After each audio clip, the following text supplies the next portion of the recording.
report. I'm Phil Schneider. I'm an ex-government worker who worked 17 years in the Black Projects, otherwise known as the Skunk Works. I worked predominantly helping to design and build extremely deep underground military basing. Thank you. Appreciate that.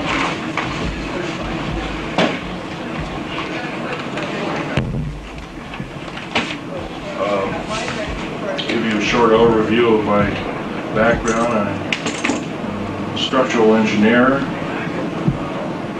both aerospace as well as military applications. Graduate of University of Missouri as well as University of Manchester, England. Primarily working in that university. That's about it for me. I worked in Vietnam, got torn to pieces, shot, whatever. Took 5 years to recuperate, came back, patched me up, so to speak. Went to work for Morrison Knudsen, and from Morrison Knudsen I worked also with EG&G, Bechtel, Aerospatiale of France. I also worked with Fiat for a while, cars by Fiat.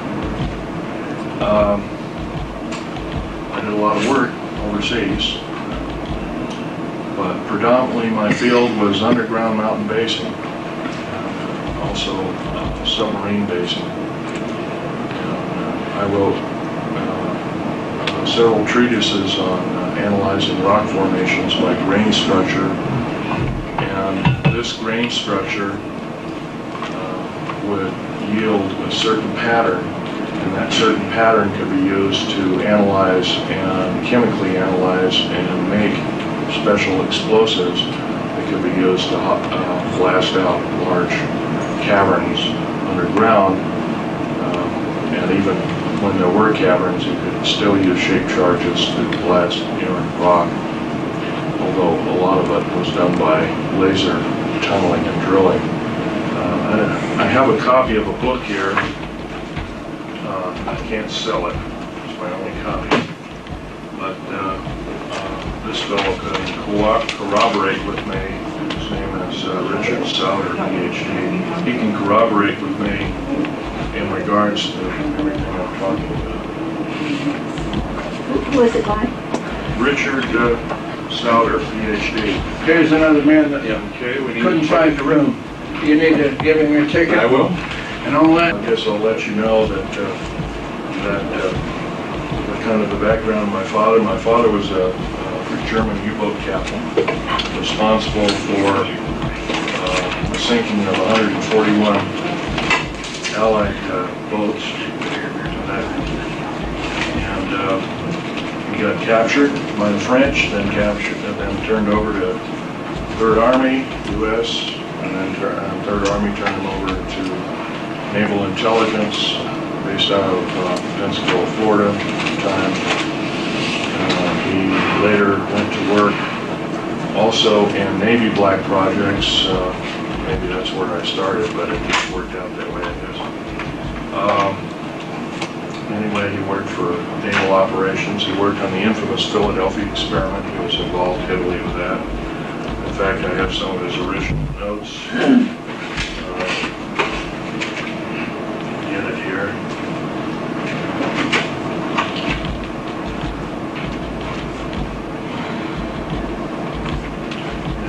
Let's wait a second here.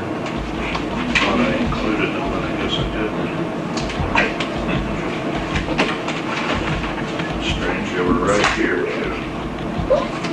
Oh, here they are. These are some of the original notes that he had to go to school to learn them at Berkeley. And they were discussing things like element 104, 105 way back in 1950, so obviously that school was a little more accelerated than schools normally of that particular day, both in atomic physics and also in time variancy. Anyway, my father continued to work in the U.S. Navy up until a couple of years before he died. He died 2 years ago, 1993, May of 93. But his main contribution, other than the Philadelphia experiment, was that he was one of the principal engineers of the first nuclear submarine, the USS Nautilus. And he worked with Hyman Rickover on that project to its fullest, from start to finish. He helped design the nuclear reactor, he helped design the metals, the containment vessel. He did all the machining of the uranium pellets that were used. He designed the hull predominantly and some of the graving docks, and so he was a major contributor and such today that even his ideas in air conditioning and filtration are still used today in all nuclear submarines in the United States. So that's so much for my father. He taught me a lot. He's a pretty silent fellow over time. He told me that I shouldn't work in the black projects in the desert regions. Of course I told him, I'm sorry, I have to work for a living. And in the early 60s, mid-60s, construction work didn't pay really tremendously. And that's where I got my start. One thing led to another. And when I went over to Vietnam, I got 10 times what a normal construction worker would get. But then the risk was pretty great too. And when I got hurt and recuperated some 5 years later, I got hurt in 1970, and by 1975 I was bouncing around again. And so at that time I went to work for a number of contractors who were primarily underground base builders. And of course I might give you a brief overview. The first underground bases were basically old gold mines. Just the tunnels were already there. The first missile base, as a matter of fact, I believe was in northern Montana. It was an old gold and silver mine. And the missiles are still in the old air shafts. The air shafts are re-drilled out and everything. Actually, they made a semi-hardened missile base out of an old gold mine, which is kind of unique, seeing the laser. Well, basically the main part of the talk will deal with what I faced underground. Is there anybody here that is in the frame of mind that they can't take gore or that kind of thing? If there is, there might be a problem because I'm going to get rather graphic. I don't like it, but I can take it. Okay, I'll tone it down a bit, but I'll just, this workshop basically is everything that I missed in the main talk yesterday, and of course it's pretty hard to cram 3.5 or 4 hours talk in 50 minutes. I've divided a talk into three topics. I'm going to talk about dumb bases, deep underground military bases, call them dumb bases. Right now there are 131 of them, 129 are fully operational. Each one averages about 4¼ cubic miles hollowed out underground at an average depth of 5,000 feet down. Now, of course, some of them are shallower, some of them are deeper. They're strategically located. They were initially built to protect the President of the United States and the government in general, federal government as well as the political government. Somehow the sheer number of the 129 bases with basically the size of a medium-sized U.S. city is kind of unfathoming when you're dealing with maybe only 10,000 people in government that would be saved during a nuclear holocaust or war. So obviously these bases have other ulterior means. Some of them have already been used to in-house alien beings. Our government chooses not to let this out to the public for two reasons. Their first main reason is that they don't want to panic the public. And their second main reason is that they don't want the public to know the alien agenda. My first part of my talk will be talking predominantly about the alien agenda and what it means for us on planet Earth. And it's going to get pretty graphic. The alien agenda basically is thusly. Aliens of 11 distinct races have been arriving here on Earth in mass since 1946, predominantly, and maybe earlier. Actually, probably the Bikini Island was one humongous underwater UFO base, or basically flying disc base, and that was known in the early 1940. It was March of 1940 it was known that there was a number of this activity at that time. The Japanese, before we got into war with them, they had a number of problems with flying balls of light, as they called them, or divine second wind, as they also called them. They thought they were godlike. However, the gods don't come down and murder the populace, and so their idea of such ended rather abruptly. They became rather frightened after they declared war with us, hoping that if they lost the war, and this is strictly skeptical at this point in time because I've heard this from only 3 different sources within the U.S. Navy, that if we captured enough territory, maybe we could lick them, and that would solve their problem. But although that's pretty skeptical, can't prove that one way or not. The alien agenda basically is the takeover of planet Earth by another race of beings, or races of beings. The U.S. government has known about this alien agenda at least since early Hitlerian times, probably as early as 1933. The reason for that is the Third Army, under Patton and others, just afterwards had allured that there was some other agenda other than World War II that was an immediate threat to the people of this planet. In fact, General Douglas MacArthur was one time quoted in saying the very next war, and this is toward the close of World War II in 1945, he actually was quoted in saying, the next war we have will be not from people of Earth, but it will be from people. The World War, talking about, or worse, will be from races from the stars. And of course, this spawned a lot of speculative science fiction writing and that kind of thing like that. It was always, the men on it kind of looked at as a doddering old fool. He was a very visionary man, saying the least. If anything, he knew about the alien agenda in World War I times. Let me go further back in history. The first UFOs seen and occupants seen in caves and in and around Truth and Consequences, New Mexico, were spotted by U.S. Army cavalry in 1909. So this is a little earlier than most people had thought.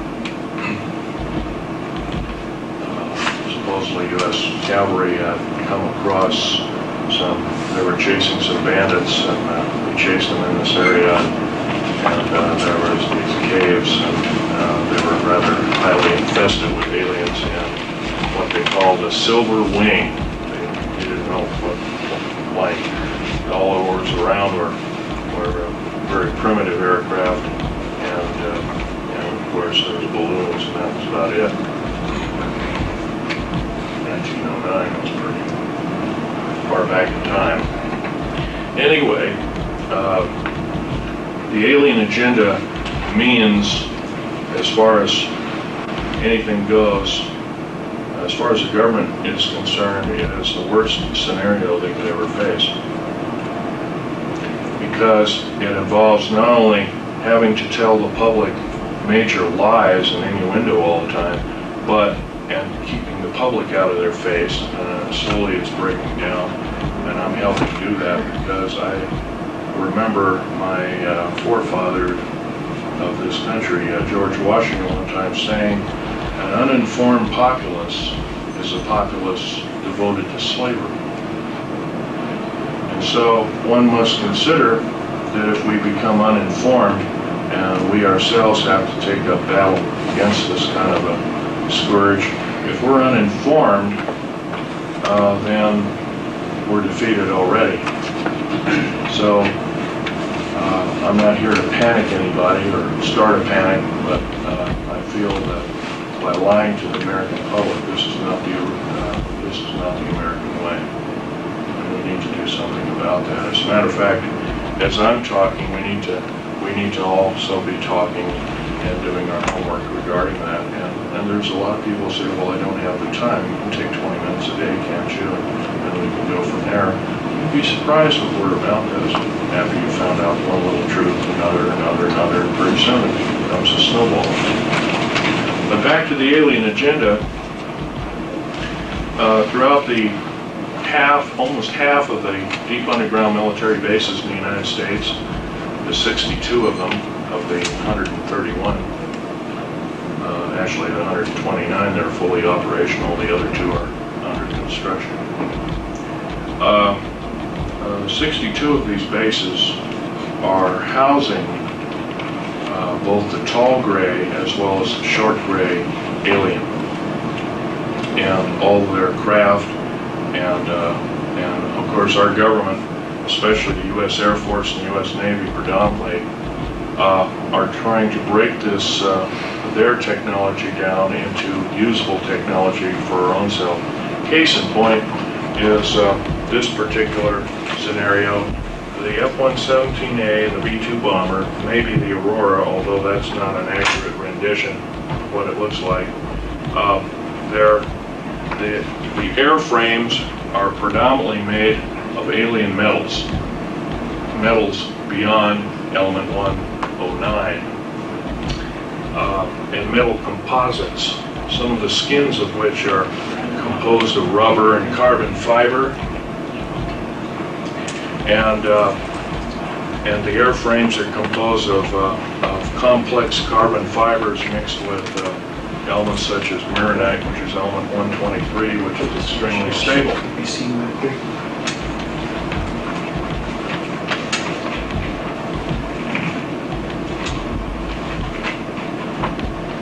I just kind of slapped this together. It's not quite as professionally done as these, but this was in Saudi Arabia. But at that time they had 58 of these. This was half the fleet. And I'll give you a few statistics that these aircraft do. First of all, it's got a radar absorbing material. That's the coal black coating. It's a type of and in a while I'll get out some alien artifacts for you, some metals and some of the doping or painting that drips off of this when the aircraft is heated up to a white hot condition. And anyway, these are specially hangared. They have to be kept cool.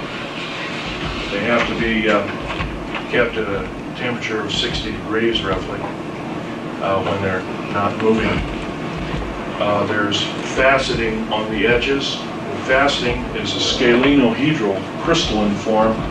It's a crystalline form that predominantly does not occur on planet Earth and is an alien, once again, alien technology that has been adapted to Earth-type or terrestrial-type technology.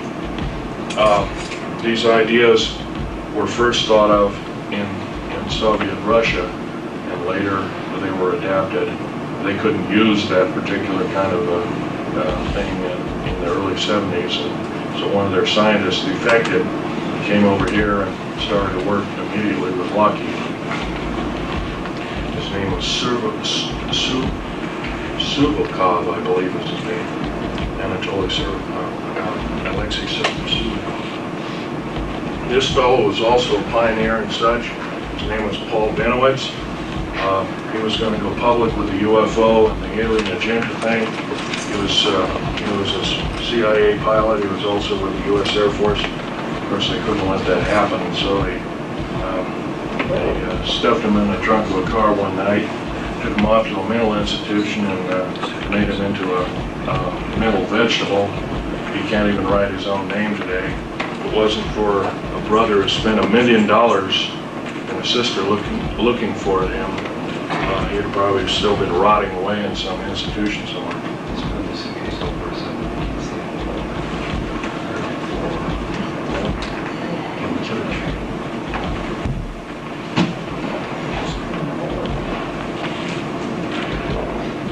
Okay. What we've got here, like I mentioned, is basic alien technology. It was adapted for us. Paul Benowitz, once again, he developed the shape of this aircraft, as well as how the bombs were to be dropped. He was also into other projects through Los Alamos. This is in Saudi Arabia, and I'll tell you a few statistics about this during the Gulf War. Would you like to borrow this? Sure. Thank you. During the Gulf War, this particular aircraft had 4 large bombs underneath. They were called smart bombs, cruise missiles, and also rockets and machine gun fire, Vulcan cannon style, but even more advanced than that. I don't really know quite about that. There was one pilot that sat in here. He literally had to be crammed in, actually right up in here. They had to literally wedge him in there, and took a certain weight and size of individual in this aircraft. And all the Computronics was made by Mitsubishi Computronics and Heavy Electric Industries. The jets were both turbine as well as nuclear powered for extremely high flight. By the way, the smart bombs that were used in the Gulf War, 58 aircraft ran 3,706 sorties or missions. 100% of the bombs hit the target. 100% of the rockets hit the target.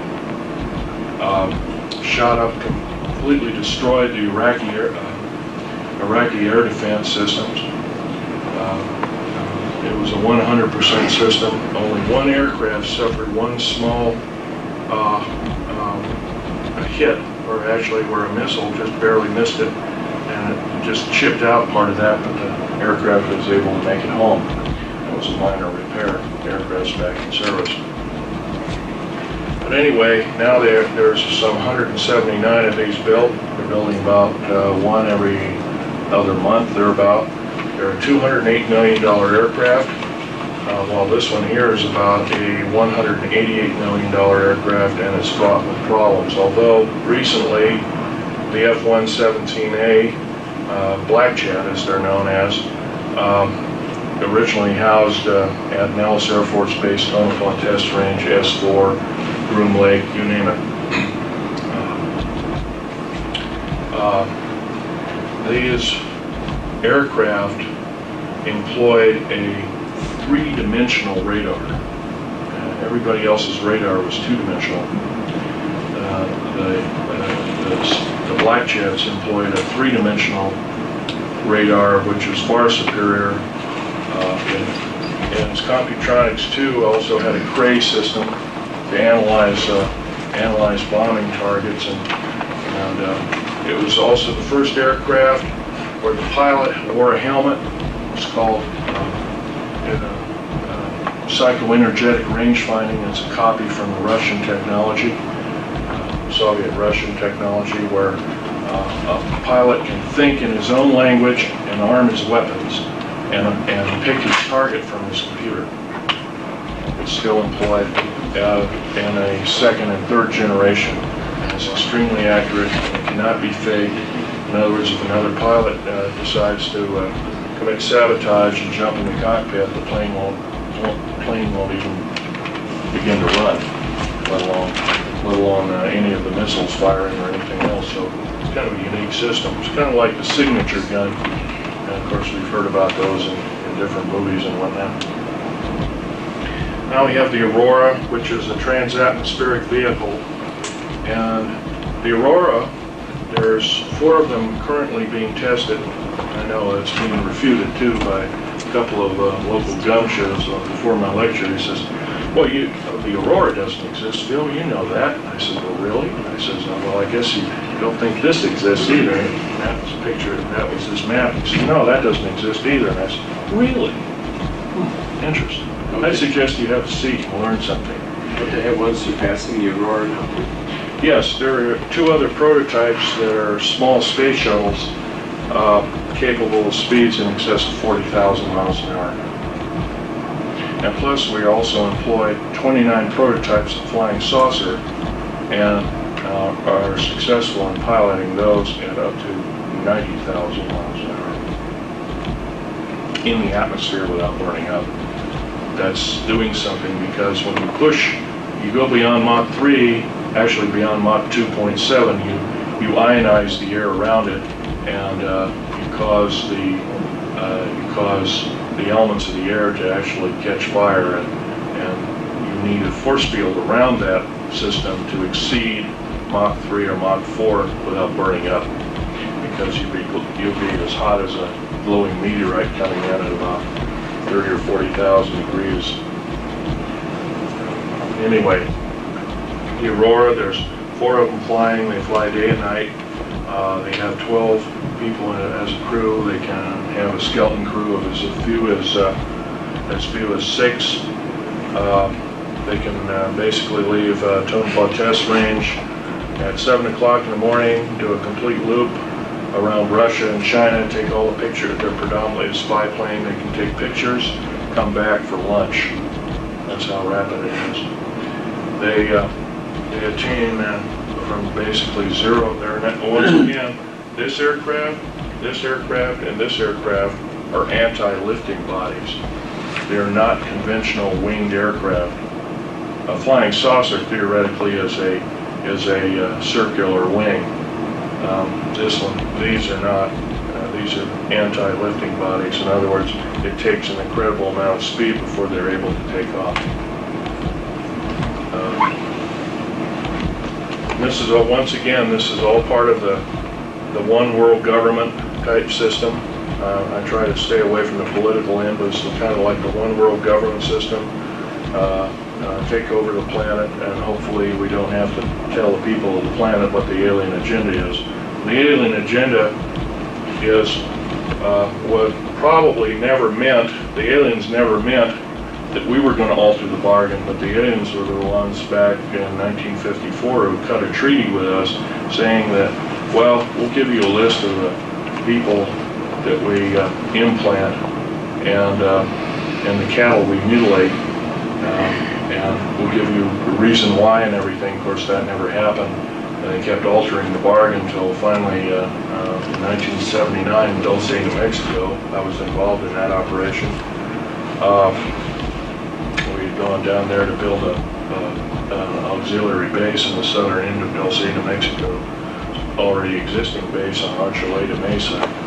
And lo and behold, when we drilled down, we found aliens were already in there and have been in there for some time. I can tell you, when you're standing, say, as I am here, to where this gentleman is over here, and that's an alien gray who's pretty much 7 feet tall, and the meanest looking bastard you ever saw, and not looking like a human being, you kind of get petrified. And as an engineer, of course, I didn't carry a regular big clunky 45 or anything to build, because it would get in the way. I carried tools and other kinds of things on my belt, and I always carried a small pistol, Walther PPK with a 9-shot clip, 380. And I emptied one clip into 2 of these alien critters, as I call them, and yes, they are mortal, but I got also, as soon as that happened, as I was reloading, I never got got the clip into the gun. They hit me in the chest with some kind of particle beam weapon that gave me a very high dose of nuclear radiation, similar to cobalt radiation, but not quite, even more nasty. And I was in isolation afterwards for 50 some odd days, 57 days all total, and it took another couple of years to recuperate. And once again, I was in, my body was in a traumatic situation. But here I am talking, so it looks like here we go again. But I've got the scars to prove it. I can verify that they are there. Yeah, so they're there. It's pretty They gross. are there. It's pretty gross, and I don't want to. There are ladies. There's a ladies present here, so let's not raise the shirt here. But they're there, and basically, in talking about alien agenda, we have to also be talking about what occurred over here.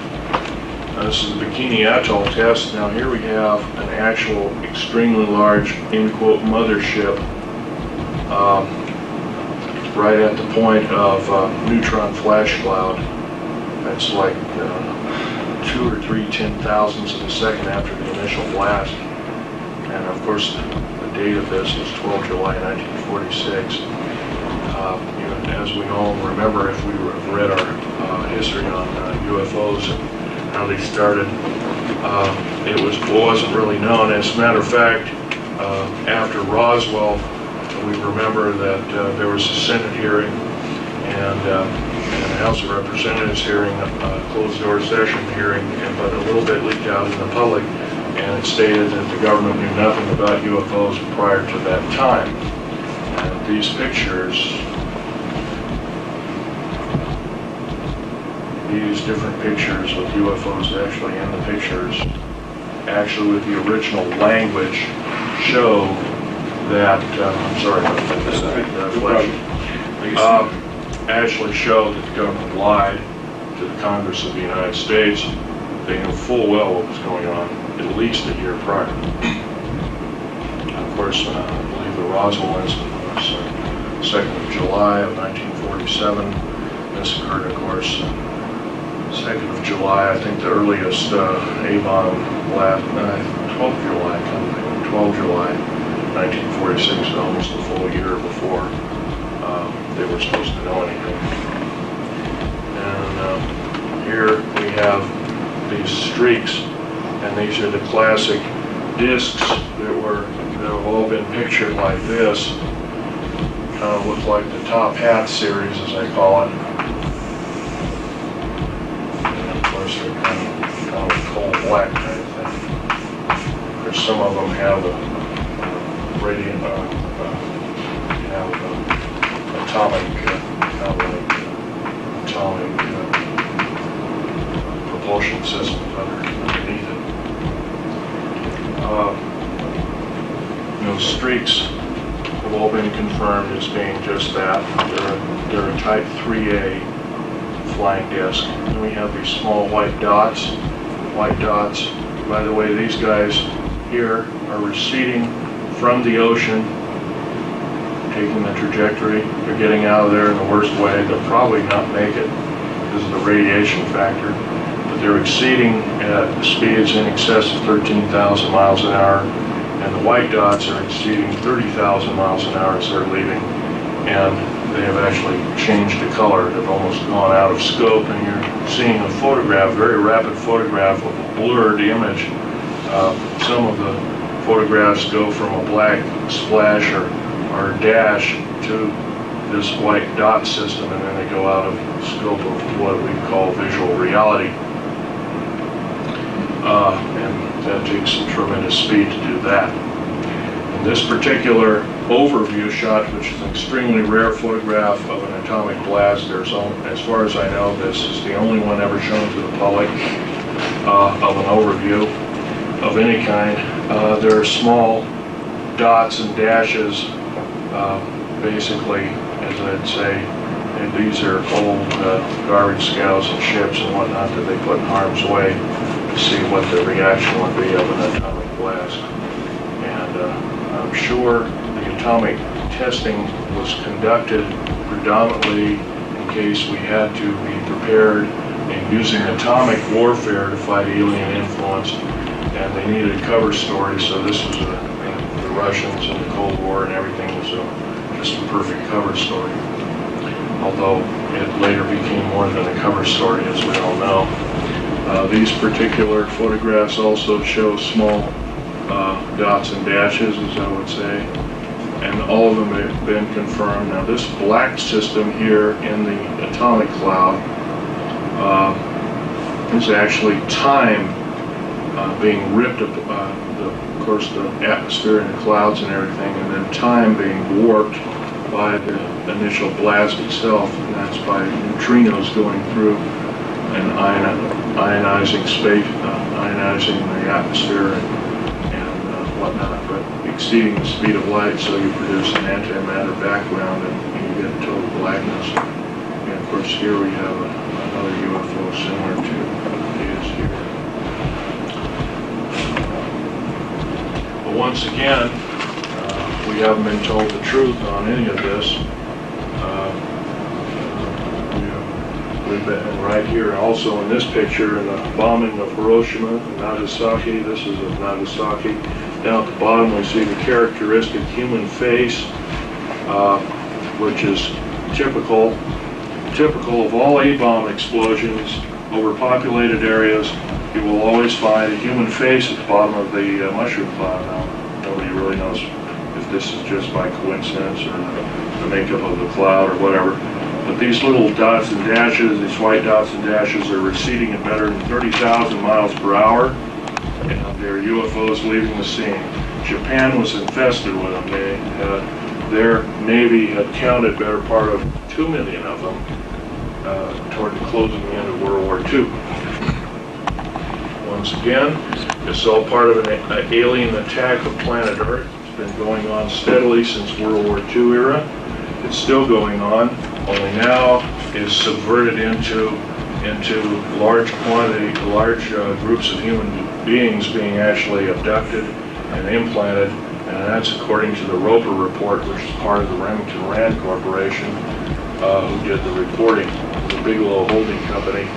Now they're in a third generation report, and of that third generation report that we've sent out to all the clinical psychologists in the United States, 110,000 of them, stated that basically women are being raped by aliens. And I know as fantastic as that sounds, it's backed up by John Mack, Harold Wire,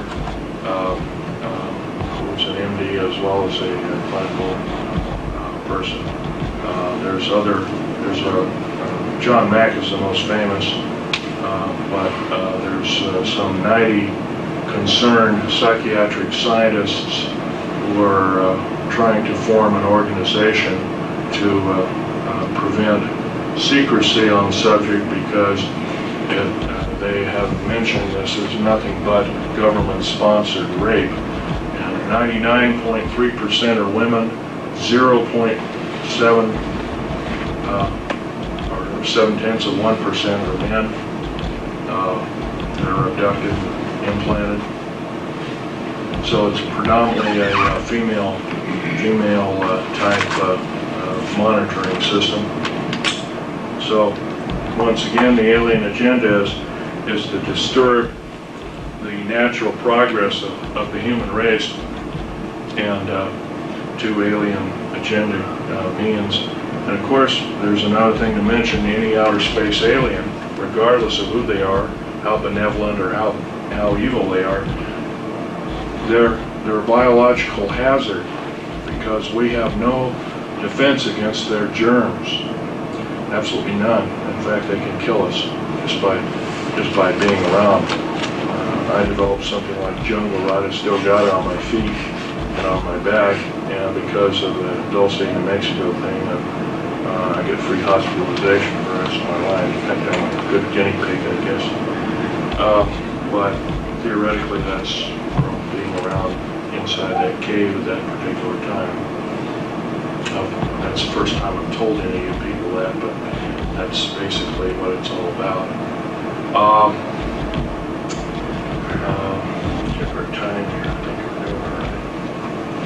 Well, we've talked about the dumb bases and the black projects predominantly, and the alien agenda.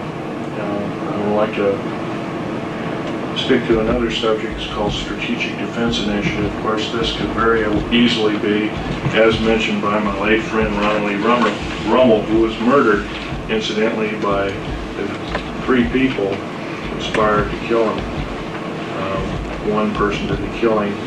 One was a NSA officer, and one was an alcohol, tobacco, and firearms officer. Both are in custody as we speak. The third gentleman is fighting extradition. He's in Czechoslovakia. Most likely able to successfully fight extradition because they don't follow U.S. law very well. Anyway, the Strategic Defense Initiative is probably, instead of preventing incoming missiles, although they're now that most nations and favored and otherwise have nuclear missile technology, is probably some form of outer space defense against outer space attack, and it's pretty primitive indeed, but it's better than nothing. And the second part of my talk will be aliens and the alien agenda. I've already touched on that. Old alien bases. And like I said, Bikini Island, according to what was studied after the A-bomb blast, some of the caves that were infested with out-of-place artifacts dealing with UFOs and other kinds of paraphernalia had rock forming around them, so they had been basically an alien junkyard in shallow seas for probably the better part of 10,000 years. So they'd been around. That you might call an old alien base. Dulce, New Mexico is another old alien base, or kind of a botryoidal or clear agate had formed over some of the parts laying on the floor of the existing base, and it takes an extremely long period of time for, geologically speaking, for this to form.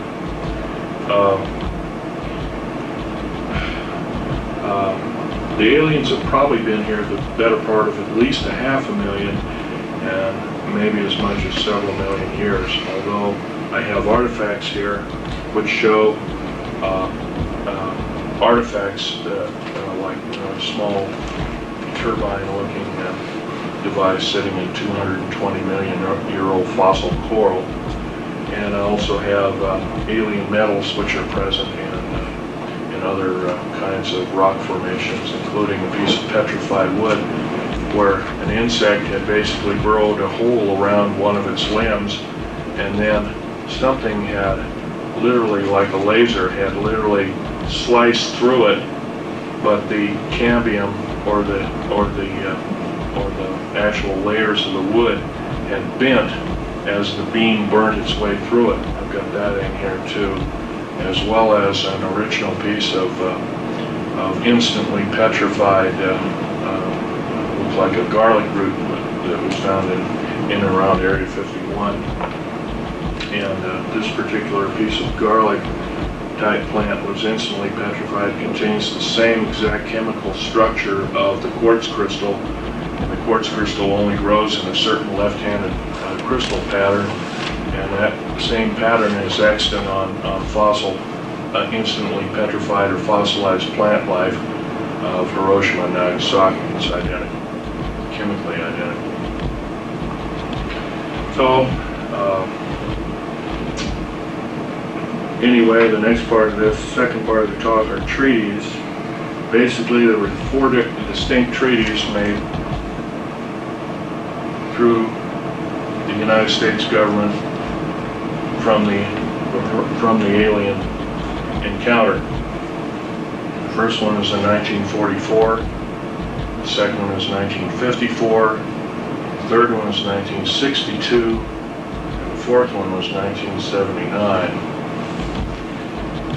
I'll go backwards. The 1979 treaty was a total violation of incidentally in Dulce, New Mexico, where I got badly hurt. 66 Secret Service and Delta Force people lost their lives, 22 of which were on loan from other countries, Israel, Germany, Norway, and South Africa, if I remember. I was the only geological engineer down there to analyze the situation. The government basically lied to us. They kind of said that alien presence might be there, but they didn't tell us that they knew that there was an alien base and that they'd already attempted to make contact. And of course, this was disturbing indeed. In fact, a couple of the engineers who managed to survive put the project under duress. Another part of the talk are the intelligence community. The Nazi group, the World War II Nazi or Hitlerian group, the Fatherland Intelligence Agency trained our CIA, our OSS, which became our CIA, and other intelligence communities predominantly, and are still being employed today as we, in quote, the federal government today trains Bosnian troops on American soil, and from what I understand, that's totally illegal, and that's another topic. Now, the third part of the talk is the types of aliens. The large gray two large grays that I shot and killed, I can't tell you how ugly they were, and I can never tell you how graphic the stench was. But in the cave there were large cauldrons or tanks. They kind of looked like a big oval cattle feeding tank, but they weren't. They were special, looked like a stainless steel or metallic tank. And they were filled with alien and human body parts, and generally glands and what looked like some kind of blood. Now, I've always been taught that blood after a few minutes starts to congeal, but this was one of these vessels in the melee had tipped over and all this bloody liquid had spilled out and was a mess, and it was definitely not coagulated. How they did this is anybody's guess. So if we remember anything about cattle mutilations, we might also think that basically the blood in these cattle are totally drained out. There's no blood around, in quote, the murder scene of the cattle. So this might be the way they're doing it. Now, whether this is sponsored by our government or other governments is a good guess. If it were up to me, I'd say yes, we're in the thick of it. We made a pact with the aliens, and therefore we must know what their agenda is, and also the federal government must also further know that if they keep the big lie going, they must be in the thick of it in the worst way, and if that's the case, they're an enemy of gross concern. Who is we, when you say? We, in quote, the federal government. The Department of State? Department of State, Department of the Air Force, Navy, Army, Marine Corps, basic force services, plus the military policing facilities, the FBI and all the different, they're all hooked into the black projects as a whole. In this part of the black projects, there's kind of like an outer sphere of normal black projects, like building everything from these kind of aircraft here, and doing these kind of experiments here, to building aircraft like this, places like this. And that's kind of on the outside. On the inside of this circle, we get a tighter group of people who really know what the main agenda is, maybe even the enslavement of the human race as a remnant, or something as a scenario like that. And then finally a third category where whereby none of the other two categories would even hint at the possibility or the horror of what's happening. And it's a very compartmentalized system. I can only begin to guess, even though that I've been in the thick of things from the outer core to the second core level, but I have no idea what's in the third core level. No way at all.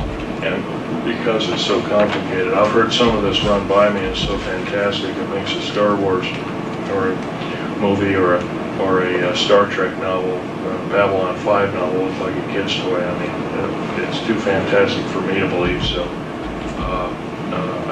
I can assume that it might be a otherworldly plan or scenario for taking over the planet, but once again, I can't prove it, so I don't talk about it. Right here, I'm only basically to discuss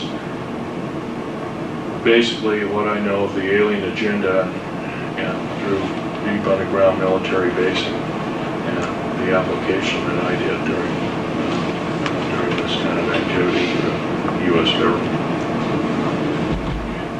I'll have a question and answer period in a short time. I've already talked about old firefights.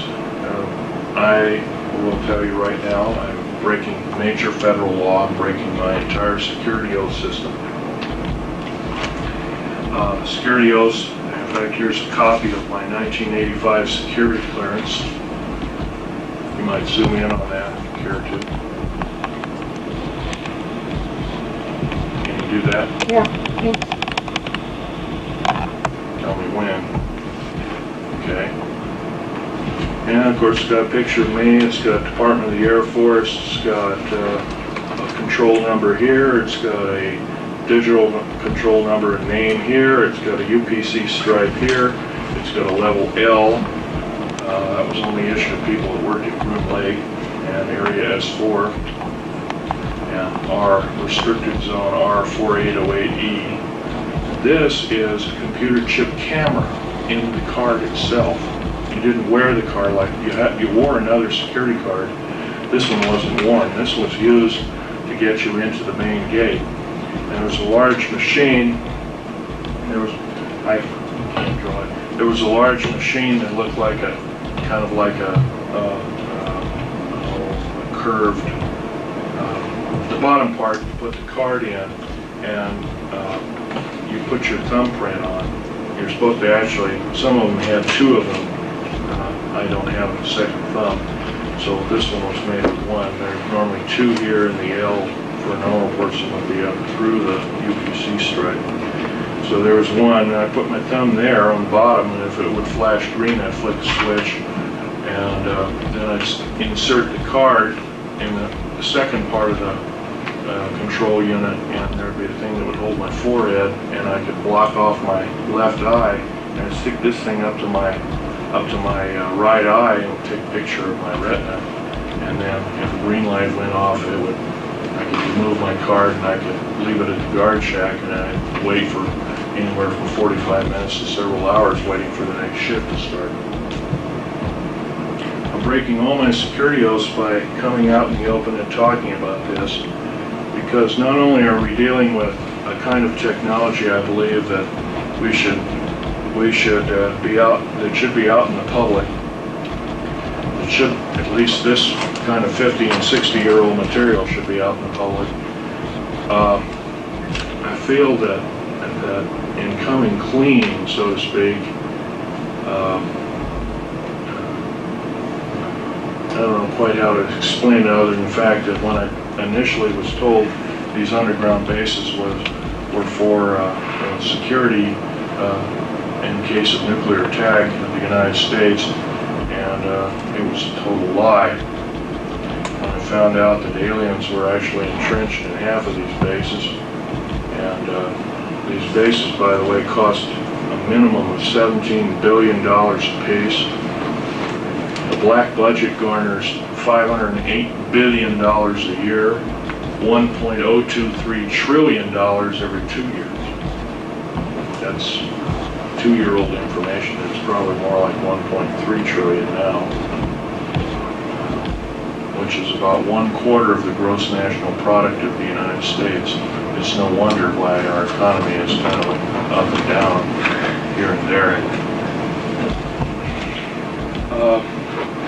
Once again, you might ask, well, how in the heck? We've only been told, we the public have only been told there's a total defense budget of $447 billion, so how can there be $500 billion going on behind the scenes? First of all, black budget means hidden budget. Hidden budget is totally hidden from congressional view and oversight, cannot be audited by the U.S. Treasury system at all. It is a separate, independent taxing body entity within the federal government structure, which, by the way, is illegal. Totally illegal. It's primarily financed by drug operations by the CIA and the NSA and the Drug Enforcement Administration, and now the FBI is implicated also. Recently there was an FBI man who came out of the cold, so to speak, and told all, only to find himself murdered, and he took a vacation in England, got himself murdered. That was in the paper about 3 years ago. Anyway, 9 attempts on my life have been taken, all since the 1st of January of this year.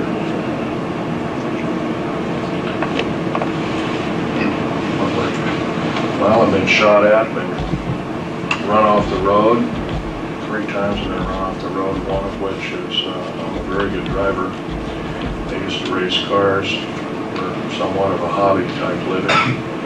I used to race everything from Formula 1 on down, motorcycles and stuff like that when I was a kid, so I lived kind of on the edge all the time. So I became a very good driver, a very defensive driver, and so if somebody's trying to run me off the road, like before my Vegas talk, I dropped a friend of mine off at 29 Palms area and saw another friend in the Marine Corps hospital who was dying of cancer. And on the way out of there, you have to skirt around a whole mountain range. You just can't take the easiest way in a straight line out. It'd be nice, but it doesn't work that way. You have to skirt around these mountains. And I had a Ford Taurus with a police interceptor motor, and roughly an 8-liter motor.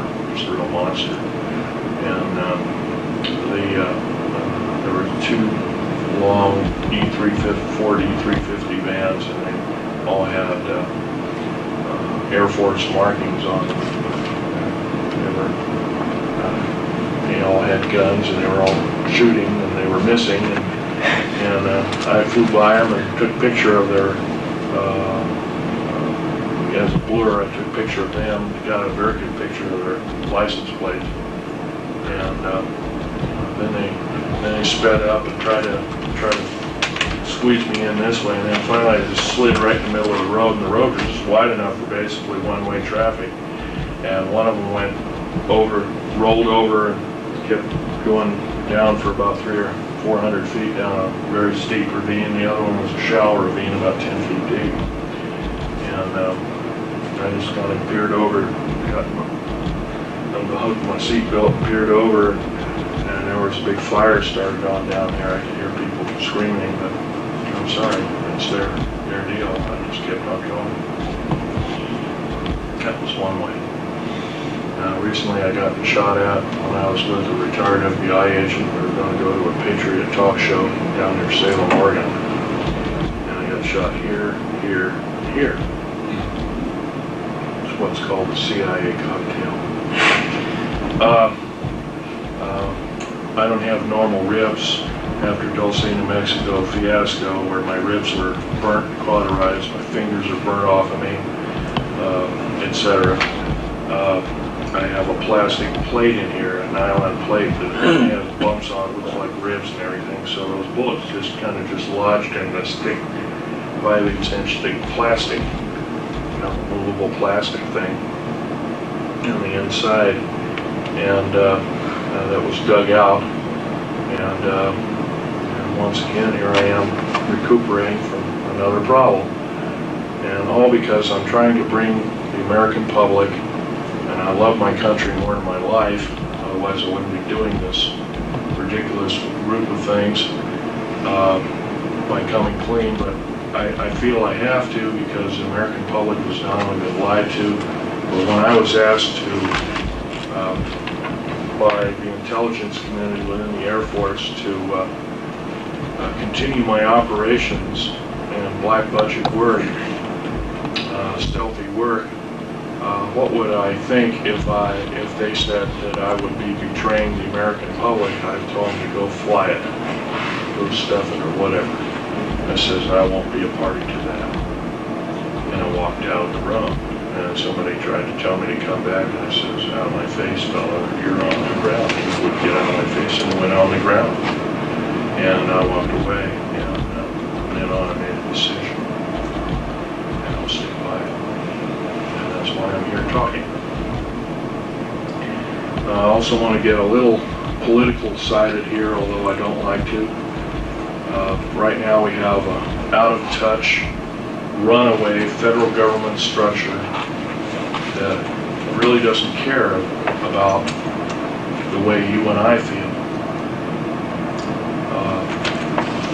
They manipulate evidences of crimes, as in several instances, both in Waco and other. The Waco hearings should have been a wake-up call to most who were watching, even if they'd only watched a piece of it. It's once again proves the federal government structure is just running away with everybody's freedom, and they run roughshod over. They've actually become kings and queens over us, and our forefathers told us exactly what would happen if we took a certain stand, if we made laws to legislate God out of our system, we would have a similar problem. If we made laws or had too many people making laws within our government structure, we would have a similar problem that we're facing today. We're facing a form of tyranny and totalitarianism.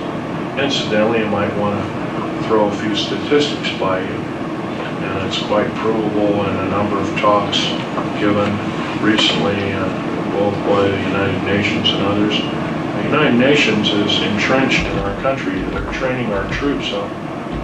Our troops are being trained by the United Nations in the United States, and I think that's kind of an oddball system.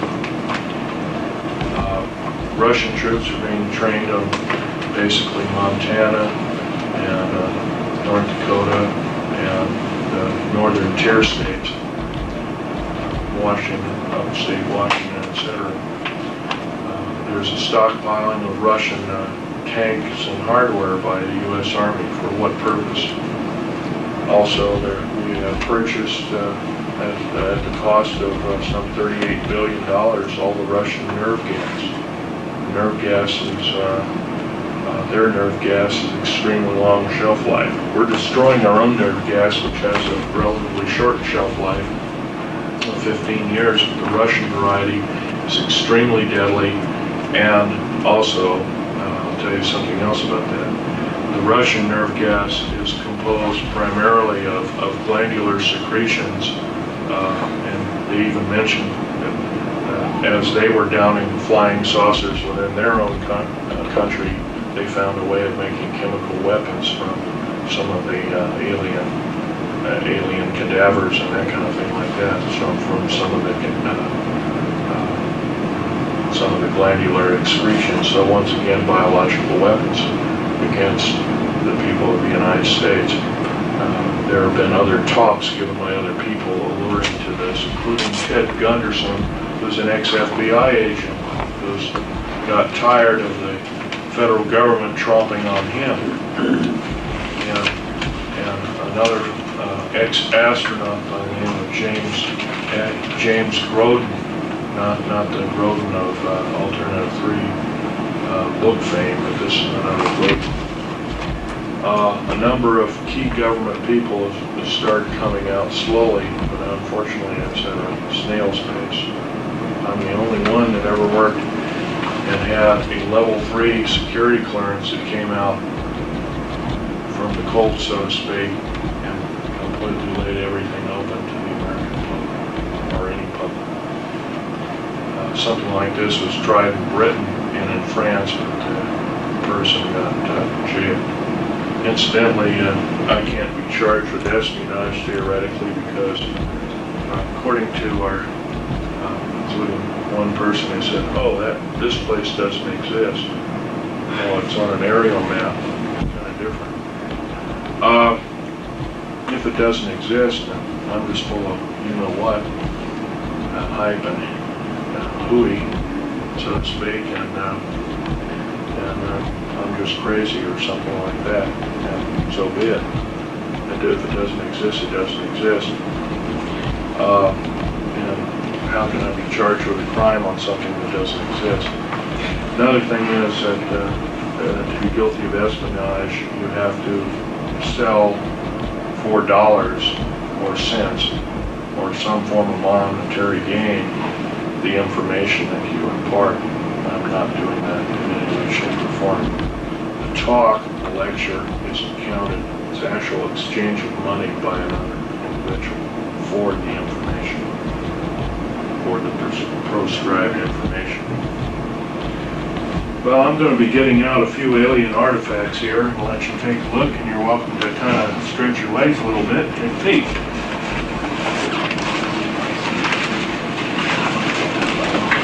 Clear off some of these things here so you can see them. Talking about, if you look at very carefully, and I'll leave my hand lens out for you to take a peek. By the way, when you use this hand lens, you want to get right up on the object like this. You'll see a line going straight through with the wood layers, the cambium coming this way as whatever went through it went burnt through it. It's very interesting philosophy. And there's another out-of-place artifact, or blue part, so to speak. This is another fossil. This is at one time a cave mushroom, a fossil plant. Something cut it absolutely perfectly, like a laser, cut right through the thing, and part of it slid off, and it later got perfectly petrified, similarly to the Hiroshima and Nagasaki atomic bomb test with a similar signature. And here's this petrified, instantly petrified garlic plant. Incidentally, this is 65 to 100 million years old. This is 105 to 130 million years old, and this is roughly 30 million years old. It has the exact chemical makeup and structure of quartz crystals formed on its surface and on the internal structure of the plant itself, which the top part, of course, the sprout is all broken off. This is the sprout underneath it.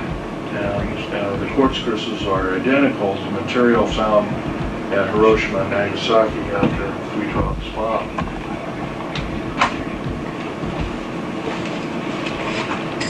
Here's a bottle of the RAM coating of the black jets. Of course, when they come in after their mission, they're glowing red hot, and they drip this particular material off on this end quote tarmac. This isn't tar, it's a special cement, and it just drips. And maybe some of these aircraft, you might see drip spots like here and here and there and different places. So this is the material, it's like lava that drops off of it. It also contains certain alien elements, or alien reproduced elements. Here's a piece of fossil coral from Jordan, having a small particular non-fossil. It isn't a crinoid. Some of you might know what a crinoid fossil is. It's kind of like an underwater lily or plant, seawater lily, but this isn't it. This is actual machined out part similar to a rotor fan, a miniature rotor fan. There's a small engine right there. This is element 123, which is also in topaline. Topaline and element 123, they're very much heavier than uranium. They're island of stability elements. They're, by the way, these pieces of metal I've purchased with my own money when I worked for the government. As they were test samples, they never bothered to pick them back up, nor did they pay me back for them, so they're my property.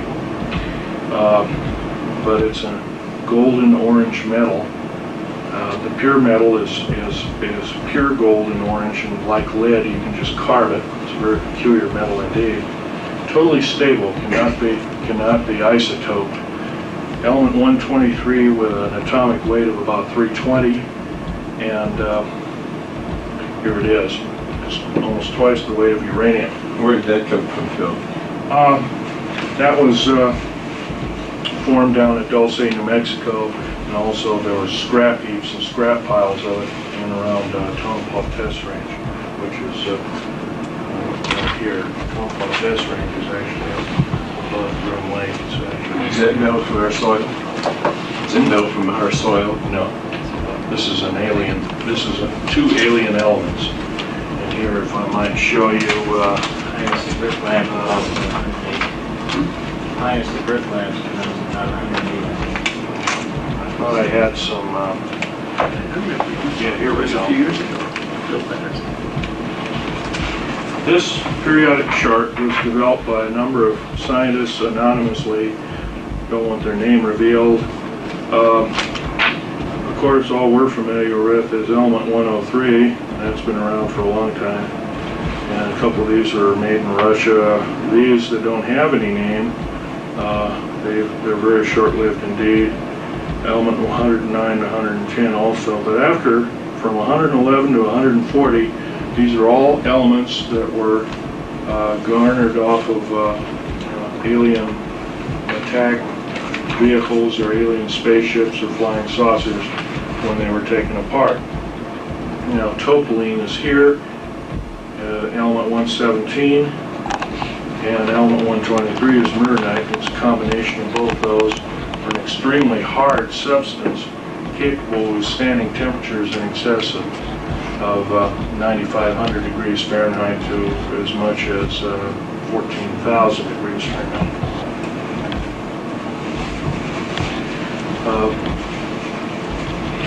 This piece of material is it's a kind of in a fleur-de-lis pattern.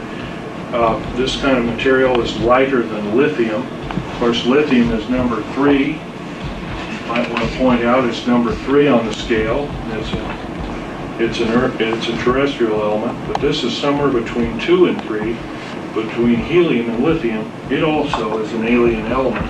It's what they call a mixture, an admixture element. It's extremely light, and it's used in the airframes of all black jets and F-117A, B-2, and B-1, B-2, and B-30, or the Aurora series, and it comes in a scalenohydrocrystalline form, which is alien. It's kind of a dead giveaway. Here's a tabular scalenohydrocrystalline form, 4 times the hardness of a diamond, 4 times the tensile strength, capable of withstanding temperatures in excess of 45,000 degrees Fahrenheit before chemical breakdown. It is used in the window the small slit windows. They're in the underbellies and the blackened out windows of the actual cockpit, although most of these pilots fly blind. They don't ever see anything from the ground. So this kind of, that's also an alien material, and it is element, if I remember right, it's element 113. Here's another alien element formed in the confines of outer space. You might ask, what are we space shuttling? But all our shuttle missions, of course, we're being lied to every time they talk or open their lips with their mouth. The same crystalline structure is here as well as it is here. This material is the hardness of a diamond. It's also used in the rotor and propeller shafts of propellered aircraft or rotored aircraft. It's also used in high-speed drills and other kinds of things like that, which are used to make holes in metals that cannot be touched with a welding torch. And this, of course, is that hunk of metal. And I have a real treat here. When I was 14 years old, I was with my father, who was talking to a Sir Johnny Rawlins, Johnny H. Rawlins, who was a British naval sea lord, and he had collected some of the crash retrieval objects of the infamous Roswell crash, and these are actually little bits of the skin that have. And of course, you remember the skin, you couldn't bend it or cut it or anything. The way they did this, of course, they dropped liquid nitrogen on it, and they used a hammer technique of shattering it, and it became brittle. But once again, it's composed of nothing but alien elements, which are, by the way, we're not able to understand where this particular elements come from in the skin. It's the thickness of the sheets of paper you're writing on, and that's all it's needed to be meteor-proof and missile-proof and everything else. And these things have crashed, of course, and they've also been shot down by luck, predominantly not by skill. And I'll let you look at that, but you can handle these other things, but don't handle this. You say you've been shot down, Phil. How would they have done that with a Charged projectile? Charged particle, beam weapon, as well as a railgun. Reusable railgun. And That works so like a shotgun, you spray it out. no, not really. A railgun is an electronic gun that shoots a projectile about 25,000 miles an hour, much faster than any rifle will. I'll have a question and answer period. You can come up, take a look at these artifacts. Here's a couple of magazines. The Spotlight. Anyway, here's the Alien Digest that got my friend killed. Here's some of my father's notes. Those are blanks there, but there's the famous Popular Science about secret airbase. By the way, if it doesn't exist, how come they printed it? Here's a Nazi saucer. That was done by Vladimir Trzersky, who was a Russian space engineer of some fame. Here's the new periodic chart of the elements. You can go ahead and look through it.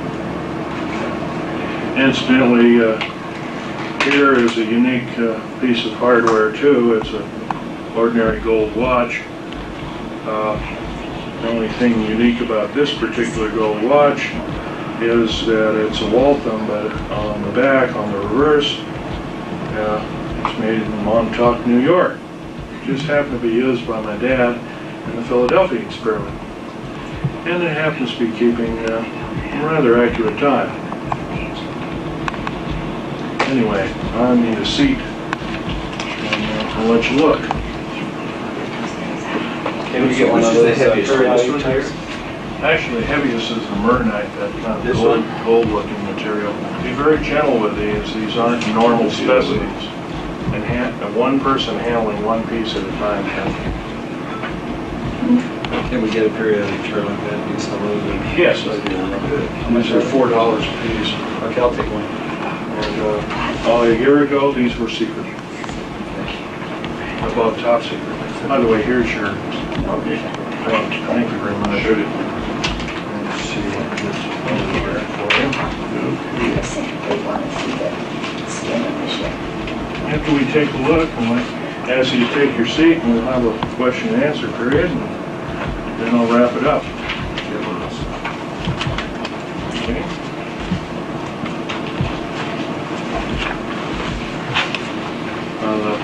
The aerial maps are $2 if you want one of those. Those are actual aerial maps used at Groom Lake, and those were made in 1966. Also have portfolios of selected pictures of the atomic bomb blasts in Bikini, as well as Val Thor. And if there's some of them that need labeling, I'll label them for you after the talk. Do you have one like that? Yes, I do. Matter of fact, I do this, I can't sell. Take a look inside of that canyon, so to speak. We get an interesting formation. See how the wood fibers have just literally been separated. Yeah, that's right. Of course, you've heard about straws and going through telephone poles after a tornado. Well, maybe this was that kind of a thing, although it seems really remote.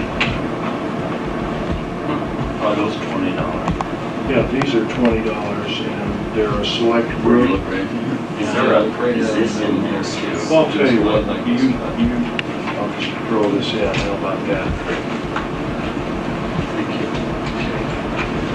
What's inside these? There's a select group of pictures, like here at the street saucers leaving ground zero. I have other ones that are marked with USS Eldridge. This is, by the way, is the USS Eldridge ready room. It's a ready room aboard the USS Eldridge. I think Al Bielek will verify that. And that's one of their, I think, how many ready rooms? Is Al here? Yeah. How many ready rooms were aboard the USS Eldridge? Theoretically, two. I only knew of one because that's the only one I ever went in. Okay. The lecturing varied between various lectures. It lists the people, there's different people, not all the people, although you can do your homework and probably find that out. These are going, after this talk, these placards are going to be duplicated on special paper and sent to the United States Senate, and of which these pictures will not only be totally declassified, but will be out in public domain. You're taking a picture of those. You're taking a picture of all of them. And if anything's not marked, if I haven't marked, I'll try and identify them for you. That's how good. Christine, I could give you a map of Groom Lake also. did you Sure, I'll be.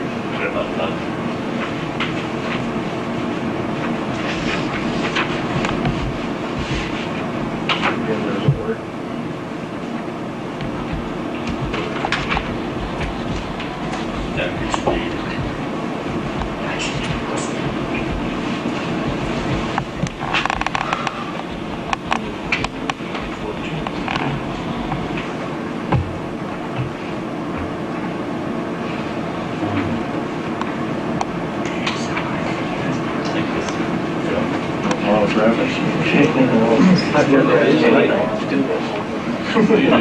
Yeah, what a difference. This is the heaviest one? Yeah. It's the hardest one? Let me see.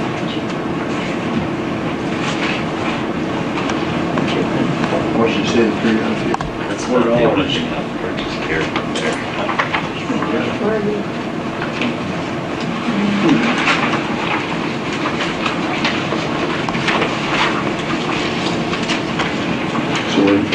From here I give a couple more talks.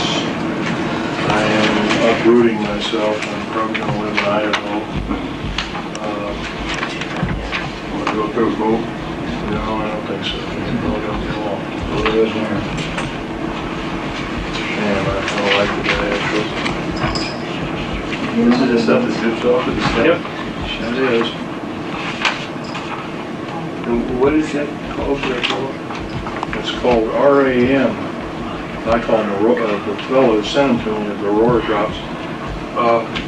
Sent to me by the base commander, believe it or not. Because I did enough work on this thing. I helped do a lot of aerospace applications.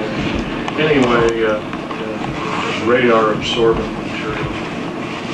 This product. Incidentally, you can take your portfolios and copy the actual Joint Army-Navy Task Force language under those photographs, and that's the official language. I've stuck my own wordage. You have all that in there?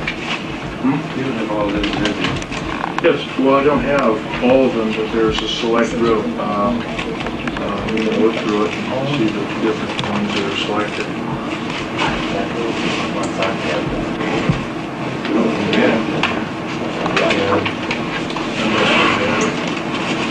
You know, that passed away 2 years ago, you said? Yeah. We got A-bomb disease, aplastic anemia. Somebody occurs, atomic war veterans. Atomic era veterans.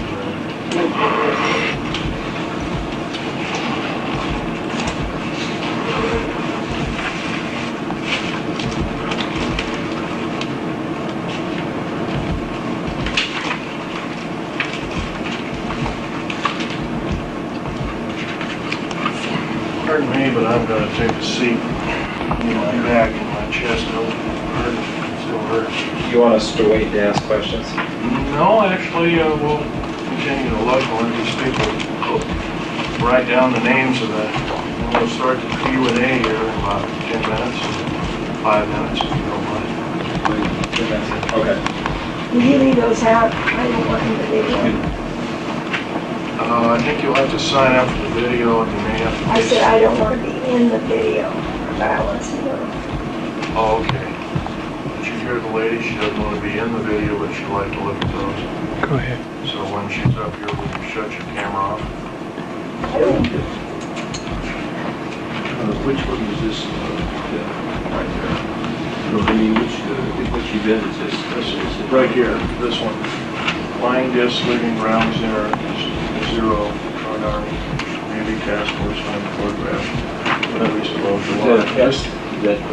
This was the Bikini Island. Oh, okay. Bikini Island. this was one. Boston. What date is it? 47? Yeah. 2 July 1947. Piece of paper, and so I'm signing it. Walking away. And when I walked away, 29 other engineers walked away. We walked away in a group. We submitted our papers to the U.S. Supreme Court immediately through the Ninth Circuit Court of Appeals in San Francisco. Withdrawing from the job? And Department of Justice. Have they had problems like you? Oh, yes. Quite a few people come out in the open. There's another thing I might want to mention very briefly. How about cold fusion? Supposed Nobel laureate physicist, of course, that was very quickly quashed because if cold fusion became a reality, we could make our own electricity in our kitchen. And make car batteries for our cars that would last forever and other kinds of things like that. Cold fusion, this is the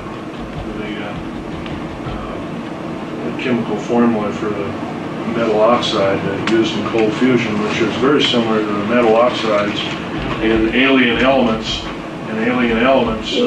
used in airframes of black chips. Bill? What? Does the average engineer in this country not understand the thing about the bomb not being possible? I haven't talked to a single engineer. I've probably talked to 400 of them so far, and everyone knows the federal government is involved up to their eyeballs. How about school teachers, scientists, a degree? School teachers, I haven't talked to too many of them. They still believe it was a fertilizer bomb. Most school teachers don't think. Most school teachers, you're right, do not think. Higher education is a joke. Most need this anymore here? Was that the bond and these are the cold fusion? Yeah. And your point was that it was valid that It was very valid. It was proven. People donated the award to Greenpeace at the end of it all. I'm a proponent 7 of them, and I guess they could bring pretty good work. Anyway, the award was $140,000 for their discovery, and the U.S. military said, no, you can't do this. Now they're working with cold fusion with Japan. The information is forbidden to be told the public of the United States. Once again, we're treated as babies and children by our federal government structure and told that and lied to and saying that this is a bunch of hype.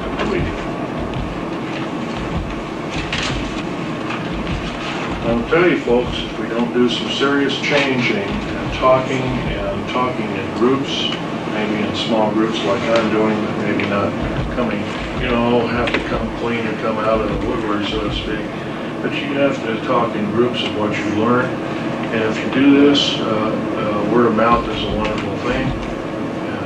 And from that, we might be able to continue and have our freedoms that we so aptly take for granted in these wonderful United States. And I've been in over 70 countries. I've never found another country as beautiful as the United States. Well, Einstein, shortly after the first bombs went off, said that Now we're going to have the question and answer period. And when it came to the nuclear, you can find all this other. It's got to be discussed every village square. That was 50 years ago. question and answers, folks. You got them? Let's hear them. I was reading in that underground book, that I purchased a couple of days ago. Richard Sauter book? Yeah, and he was talking about, I've been interested in the underground railroad system ever since I heard Mel Bailey talk about it about 2 years ago. I helped build the tunnel. But in the book, they don't tell anything about the newer drills that build the tunnels. There are no drills. There's no drills. No drills. It's a nuclear boring machine. It's a nuclear boring It machine melts its way through the that rock. literally melts or deflagrates the rock and to an extremely fine powder, melts it and sticks it on the walls. But he said in the book that he didn't know if they had ever went ahead and made that machine. Well, the machine's existing, but I can tell you even who Krupp of West Germany made the machine. He had no pictures of the later of that machine. What he had was more of the obsolete machines. Even obsolete equipment can drill up to 7 miles a day. And we've been lied to when they say a quarter of a mile a day. Even through solid rock. Even through solid rock. Yes, sir. 7 miles a day. Even if they have to take the material out and haul it away. There's nothing to take out. Here's nothing to take out to speak of. It's all vaporized. Here's another piece of titanium metal mixed with alien elements. Very hard material. Doesn't break. It's used in all of the black jets, stealth aircraft. Why was the big mercury mines that were found by Las Vegas, why were they confiscated? They run very deep, for one thing. They were used for everything from atomic waste disposal to putting bad news aliens and making a little jail out of it, I guess, if you wanted to call it that. It's a good way of, once again, hiding the problem from the public. So it's tied into the underground system where the mines were? Yeah, absolutely. Where were they by? They were outside of Las Vegas, I've heard. They're over near Mercury, Nevada. You were talking about 129 of the underground bases and about half of them being used to house the aliens. What are the other half used for? The other half are used strategically by different military organizations, mostly Army and Air Force and Navy, for research and development laboratories predominantly, and also medical research and development laboratories and chemical weapon laboratories. Once again, these bases have been built unceasingly day and night since 1940. And if you were to add up all the bases, all the cost of all the bases, it's pretty close to $2 quadrillion. How can they keep this so, keep the public so uninformed, Well, it's pretty especially easy. the people that live around the areas? It's pretty easy to keep it away from the public. They've done a real good job of it, with the exception of people like myself that come out of the woodwork, so to speak. The public believes the lie, the big lie. Of course, you know the old adage about lies is you have to keep telling them to keep, and then you get to a point in time where you believe them to such a degree that you become part of the lie. You live the lie. Is this where they do their cloning? Supposedly. A lot of these things are horrific beyond degree.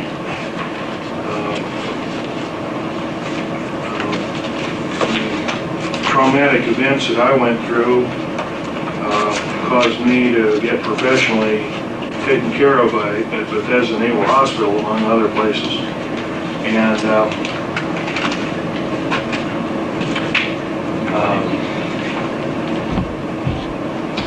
that gave me something like battle stress or delayed stress syndrome.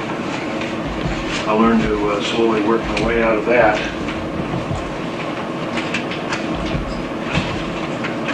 It was not easy.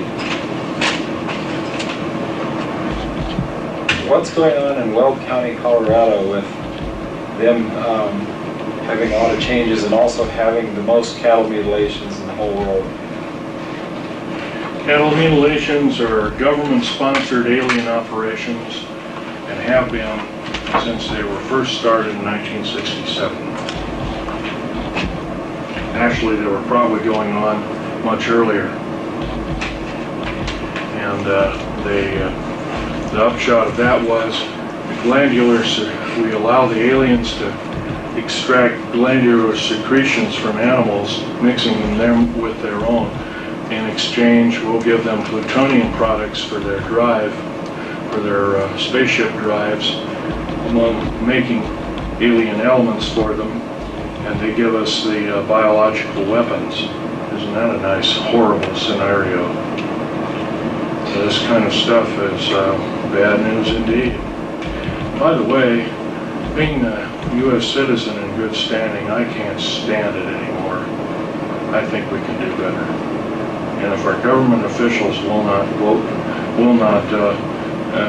keep, in other words, if they keep telling us the big lie, keep purporting the big lie, I think it's time we not only vote them out, we demand them out. We impeach them out. And if we can't do that, I advocate just what our founding fathers say. The federal government structure out of control is totalitarian slavery. And we must vigorously fight them out. And of course, the trouble is with revolutions, folks, they always end up killing their own people.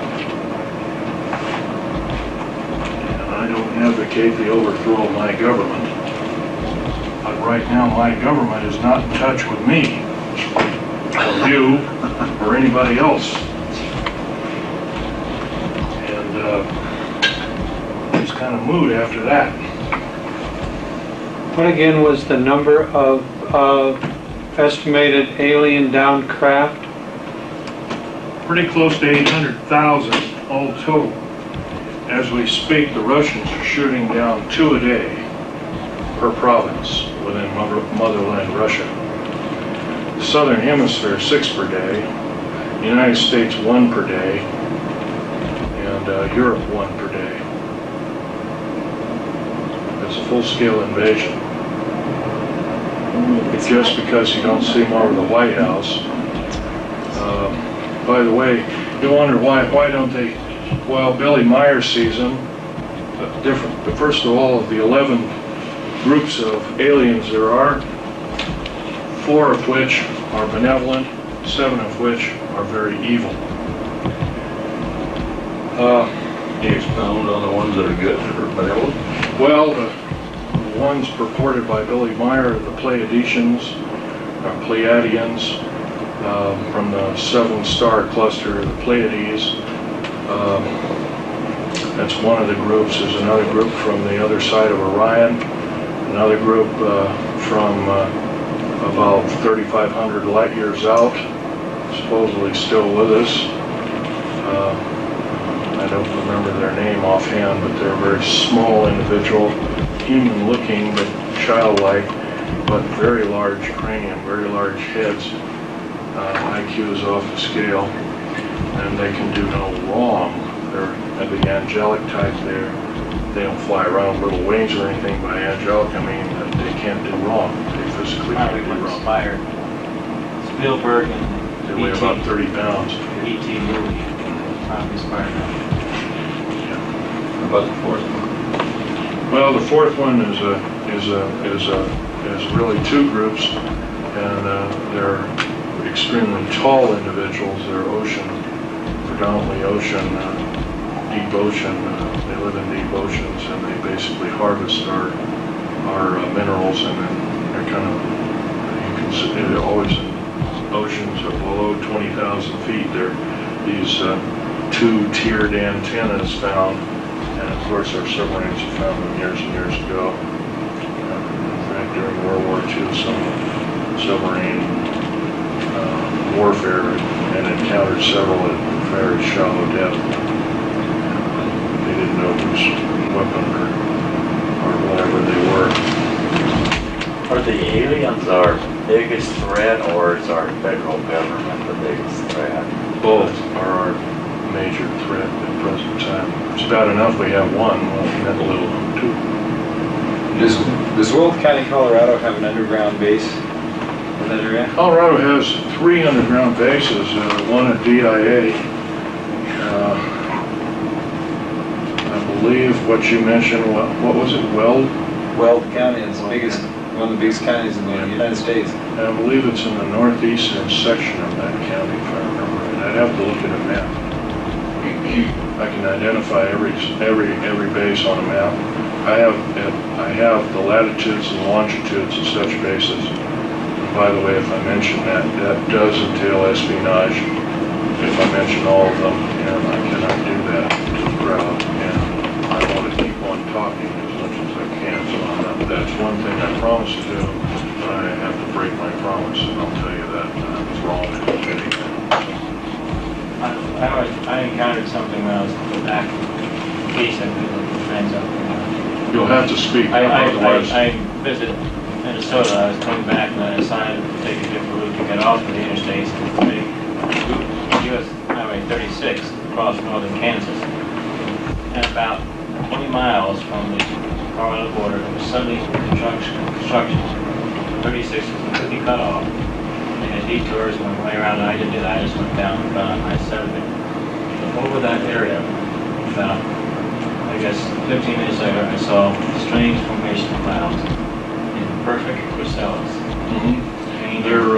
And I was convinced there's something very active. And it usually cut off the U.S. highway. The name of those clouds is, if I can interrupt, is altocumulus lenticulatus, or lens-shaped clouds.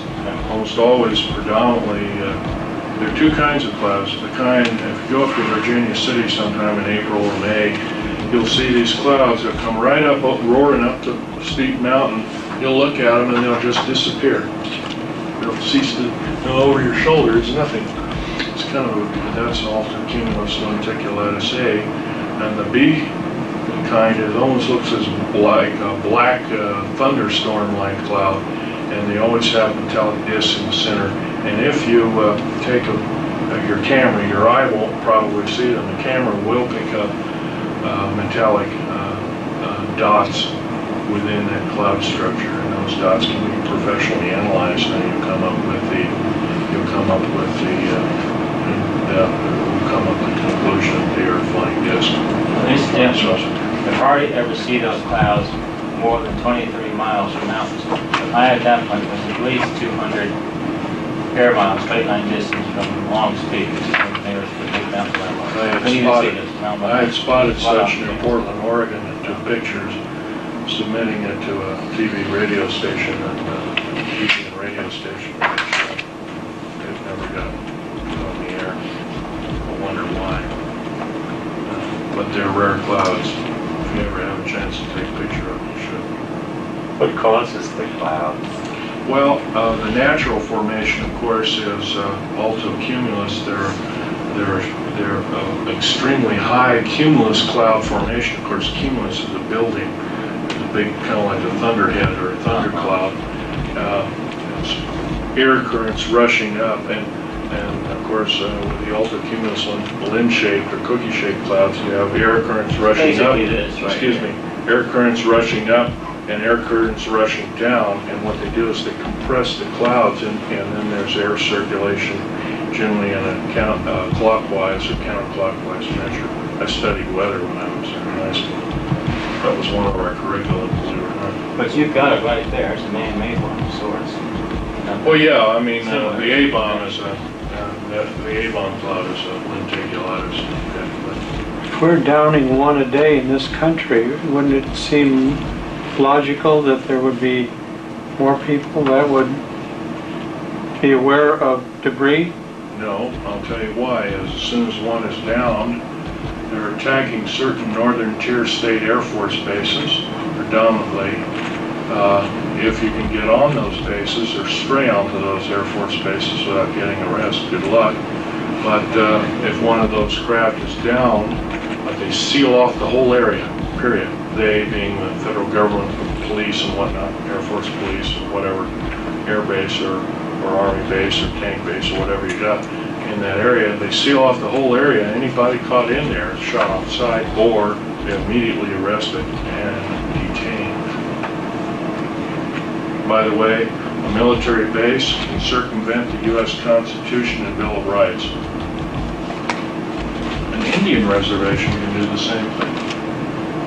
Is this what our government was supposed to have been laid out by our founding fathers? I don't believe so. I think we can do better. I know we can do better. I also know that our present government's stature is so punitive, it's very reminiscent of early Nazi days with Adolf Hitler. In fact, New World Order was taken from his manifesto, so to speak. In 1933, he actually said, "We will form a new world order." Where was the third one in Colorado? You said one was DIA, the second one was at northeastern part of Weld County. One is down, I believe, you know where Telluride, Colorado is? Yes. Yeah. Okay, it's due east of Telluride by about 13 or 14 miles, if I remember. And you can't miss it because as you take some of the side roads, you'll see vented air shafts coming right out of the rock. That's typical of an underground base. Or if you're traveling along by car, by jet, you'll see a truncated mountain. Remember the truncated mountain? You saw as we were curving around going to Las Vegas and the plane was banking like this. And I said, "Hey Al, look at the deep underground military base." And the cockpit door was open. It says, "Oh God," and what they did is they did this and worked around and just as you got your camera out. Right. I already had a picture of it. And that was, by the way, one of the bases at S4, because it had circled around Area 51, and that was one of the bases. So I actually saw it from the air. It's kind of, from about 30,000. How deep are they? They can run, the deepest deep underground military base is 2.5 miles underground. The Dulce base is 2.5 miles underground. That's pretty close to 13,000 feet. 5,280 feet make a mile. There don't have any temperature or high temperature problems. No, as a matter of fact, in certain sandstones, you actually get a lower temperature involved than ground surface. And water leaking down. Water leaches out. Of course, that has to be sealed. Protective sealant, very difficult in some cases. By the way, this ring I'm wearing has a sapphire. When you blow mountains apart, there's sapphires in mountains. I had that professionally cut, and wear it kind of as a good luck piece. It's a blonde 6-ray star sapphire, American star sapphire. It's been working. Yes. You might add. I had it cut and polished and setting made in Las Vegas. Some of my different days. Yeah. Well, what about when you're just driving along and there seems to be nothing around, and you'll see these white pipes coming out of the ground with turbines on the top? Exactly. Is that one? That's one type. There's one of those It's an in air shaft. Denver. I mean, I've seen them along the highways in Denver.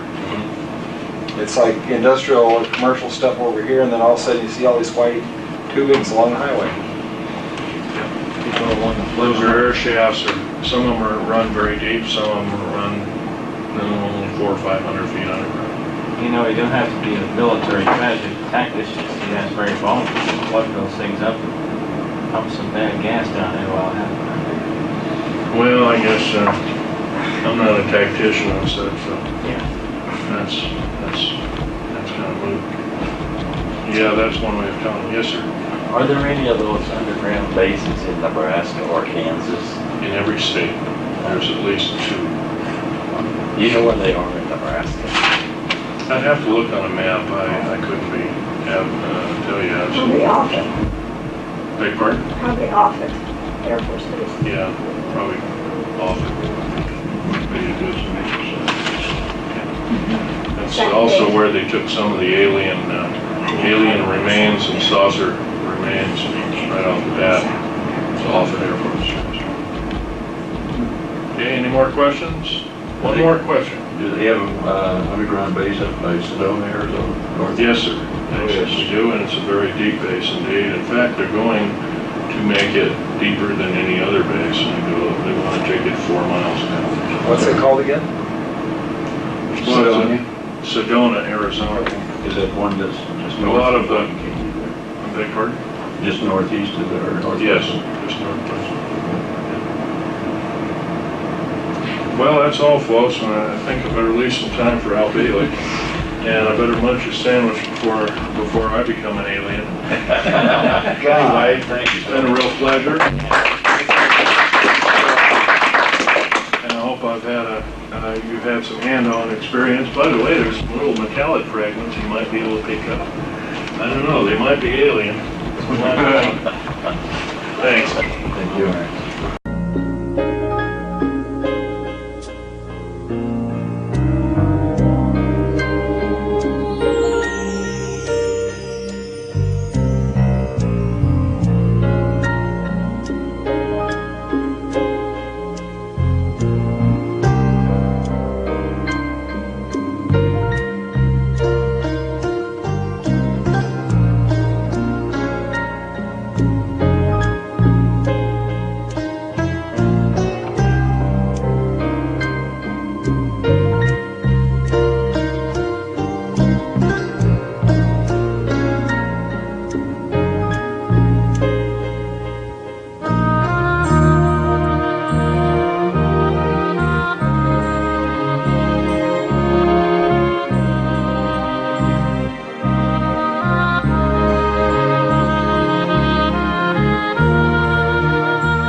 You're in for a treat. Phil Schneider has 17 years experience working in the government black projects. He carried a level 3 security clearance. He's a former government geologist and engineer in the black projects, underground bases at areas 51, S4, and Los Alamos.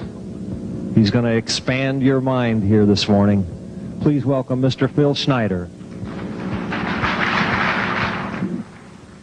I'm Phil Schneider.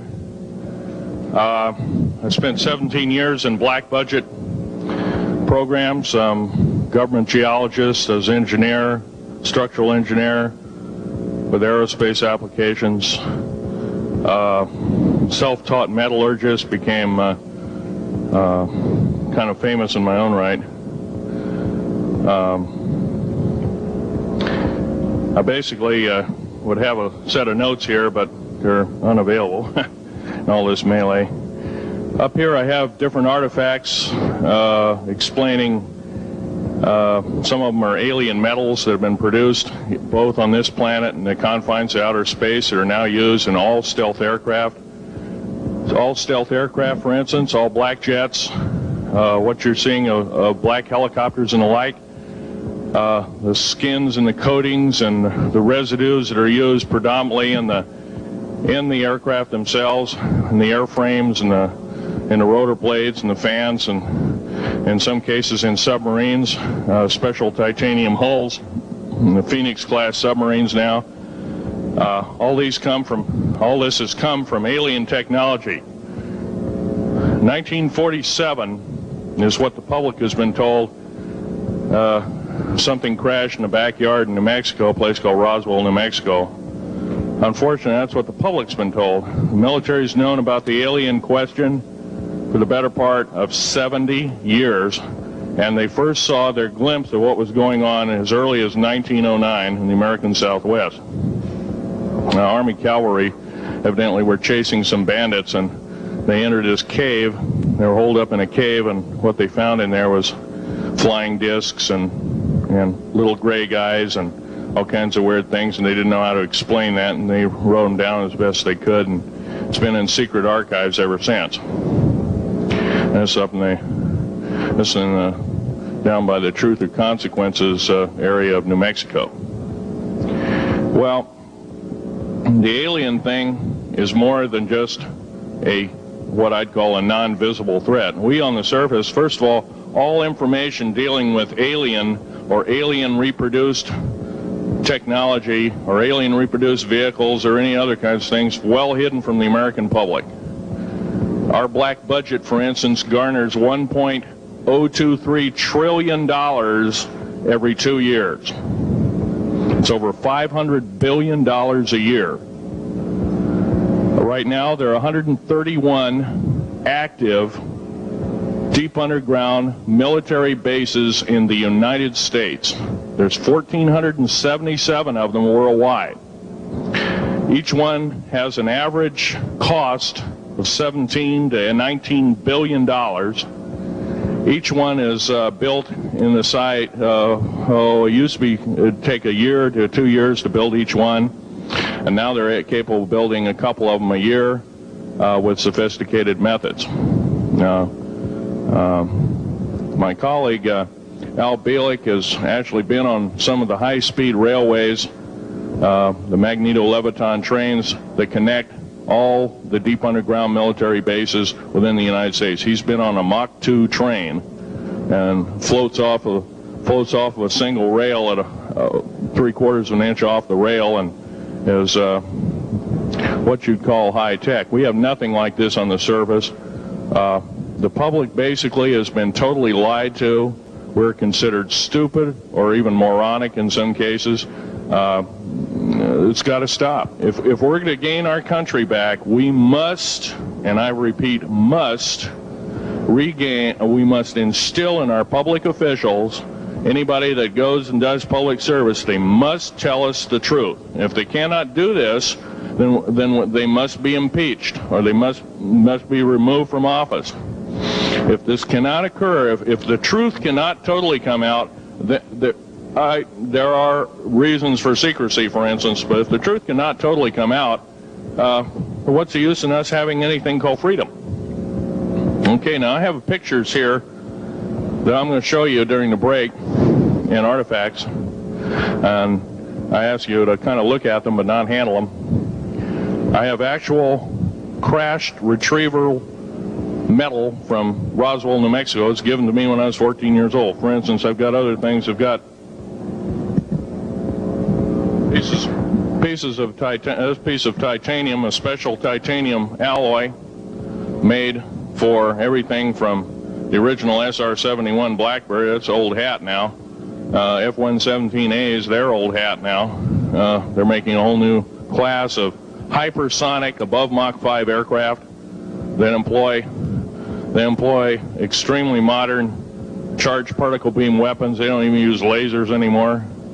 Computer enhanced imaging radar, although it's used in helicopters for public surveillance, computer enhanced imaging radar, and in satellite technology.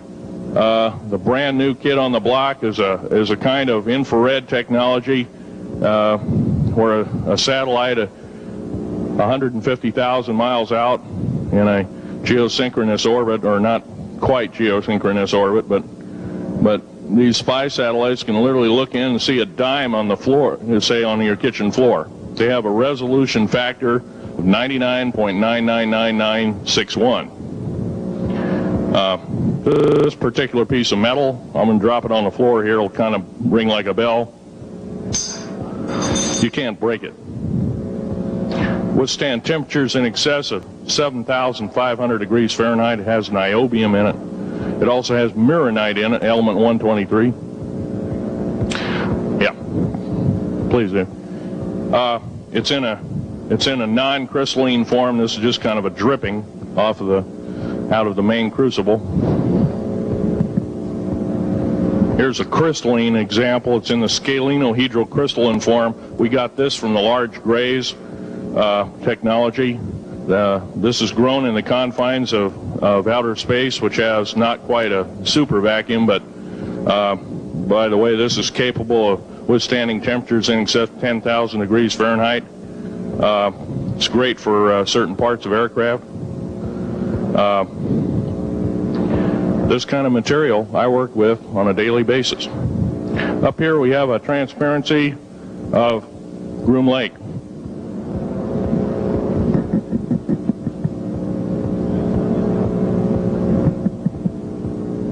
Groom Lake is where the infamous Area 51, S4, S2, a CIA base, it was originally a bombing range, a nuclear test site. It was later become the most secret base in the United States.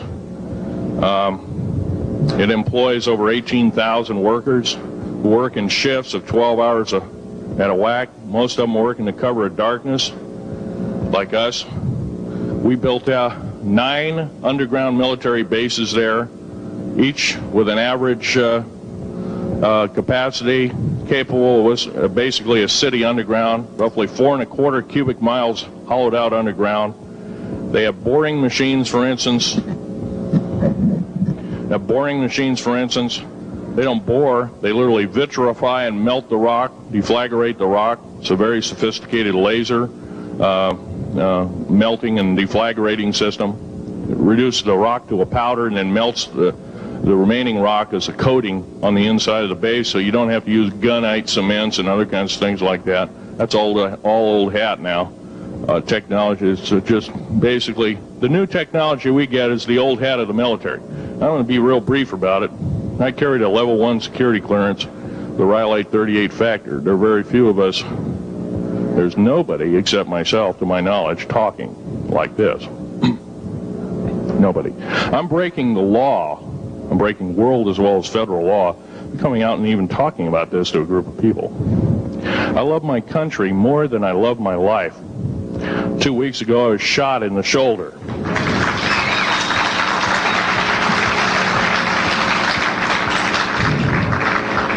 I don't want to gore you women out, but I was shot in the shoulder up here. I recently have become friends of a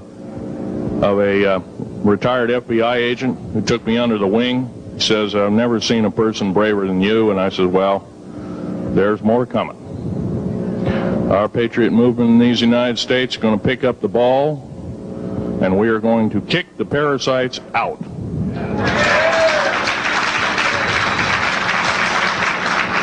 First of all, George Washington and Thomas Jefferson, a few other founding fathers, Patrick Henry to mention a few, all had visions that these United States is going to live 700 years from where they were standing, and that was somewhere around the late 1700s, early 1800s. So you can count this country isn't going to go to a new world order.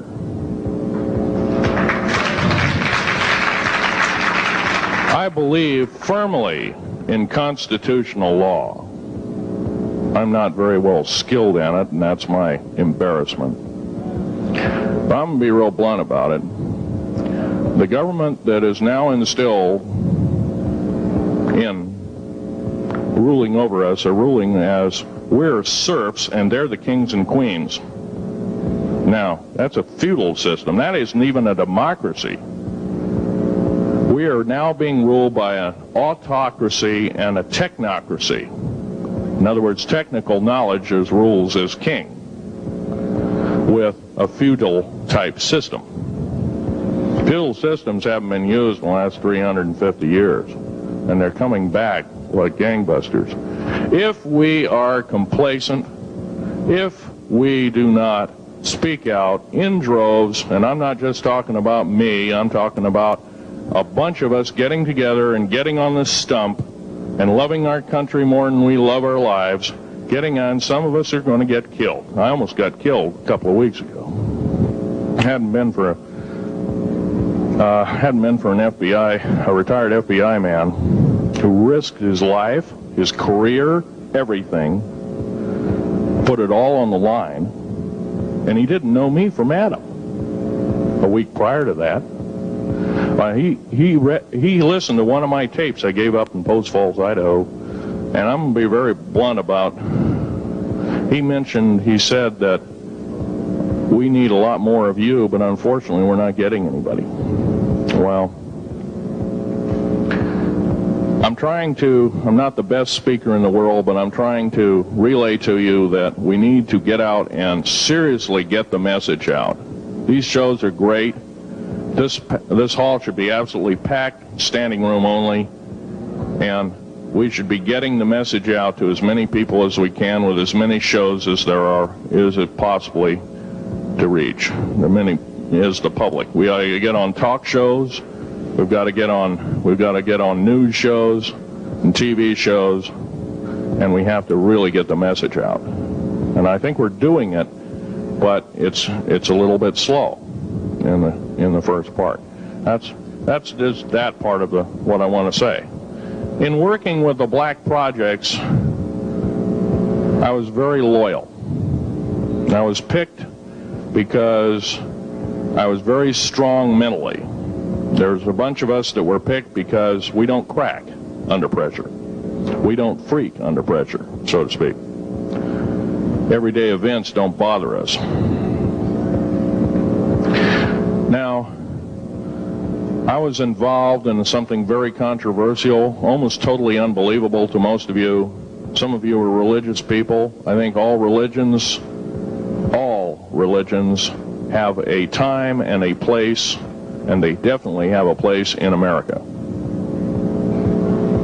Now, another thing I want to reach to you is that during the unbelievable part, I was involved in building another base inside of Dulce, New Mexico, which is Los Alamos Laboratory. It's a biological laboratory. On the southwest part of the Archuleta Mesa, we built an underground facility, a better part of 3 cubic miles hollowed out underground. Then to the southwest of that, we were in the process of the early stages of building. We drilled 4 large tunnel-like holes. Some of them ran 2.5 miles under the surface. Number of the original wells or drilling machines that were used were at the rate of up 2 miles a day. It was fairly rapid. The equipment kept coming up broken. So we wanted to go down, we wanted to send somebody down there, a human observer, or human observers in this case, to find out what was going on. Well, to our total surprise, first of all, the government knew all about it. They didn't tell anybody. When I saw Green Beret and Black Beret people encamped inside of our geologist camp, I knew something was up, the gig was up. First of all, I knew all about the alien agenda. I'll explain that in a few minutes. The large alien grays had been encamped there for as best as believed possible about 400 or 500 years. Had been one of their internal bases. And we drilled holes right on top of it. All the stinking air, all the black sooty air came right out as soon as the first hole was sunk, and all this soot came up, and well, that's when all the hell broke loose, really, all started. Anyway, after we drilled all 4 holes, it took about 2 days to drill all 4 of them. And when you build a underground base, you drill 4 basic holes, and then you build called stopes or cross-member holes across, and then you use blasting equipment, special blasting equipment by the analyzation of the rock formation, and you literally blast out or tunnel out or deflagrate or melt rock out to build the large rooms that are required for this underground base. Well, in this process, I was lowered down the basket of one of these holes, and about from me to this elderly woman here in the front was sitting a 7-foot tall alien gray. The stench was worse than the worst garbage can you can imagine. The person was or the entity was absolutely horrible. I didn't waste any time. I reached for my pistol. At that time, as an engineer, I didn't have time to carry all the folderol of one of these big submachine guns that all the sea spray and the yellow fruit and all the outer perimeter and inner perimeter security people carried. I carried a little Walther PPK pistol with a 9-shot clip. This is in late August of 1979. Now, you got a regular suit of clothes, you got a regular clothes on, plus you're in almost like a spacesuit environment, and you're reaching for a gun. It's not the easiest thing to do, and then to pop a clip in it and start shooting. And I killed 2 of them. Yes, they're mortal, and they do die. However, in the process, one of them did this. All I remember is that he just kind of waved his hand in front of his chest, and the next thing I know, this blue beam hit me and just literally opened me up like a fish, and burnt my fingers right off of me. And it was some form of electrical force, because the kind of like being hit by a lightning bolt burned all my toenails off of me. Completely crispy crittered my left foot, burnt the shoe right off of me.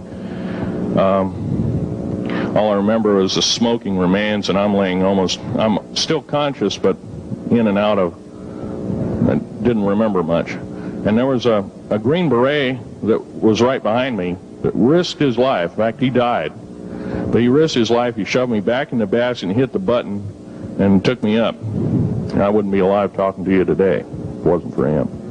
I'm forever indebted. He lost his life. 66 Secret Service agents, Green Berets, Black Berets, crack troops lost their lives because the government, our United States government, lied, did not tell us anything about the alien threat. There's a war underneath there, and I'm talking dead serious. It's been going on since that time. Since late August of 1979, our military, the Russian military, basically the militaries of the world, have been in constant conflict with the outer space alien.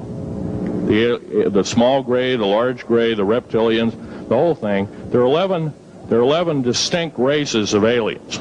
2 are benevolent. 1 had to leave here in a hurry because their world is under attack, both on the surface as well as underground. There, the Pleiadians. They're familiar. Maybe some of you are familiar with that. Would some of you raise your hands who've heard of Billy Meyer and some of the, very good, about half the group. Well, Billy Meyer is one of these lucky people that they figured, well, he's kind of a simple type, we'll show him everything. Well, these are the benevolent aliens, and they've been here helping us. In fact, I have a picture, let me reach for it here.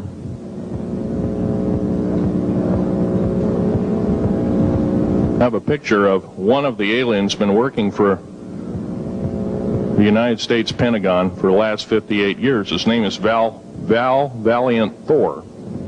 He's right here.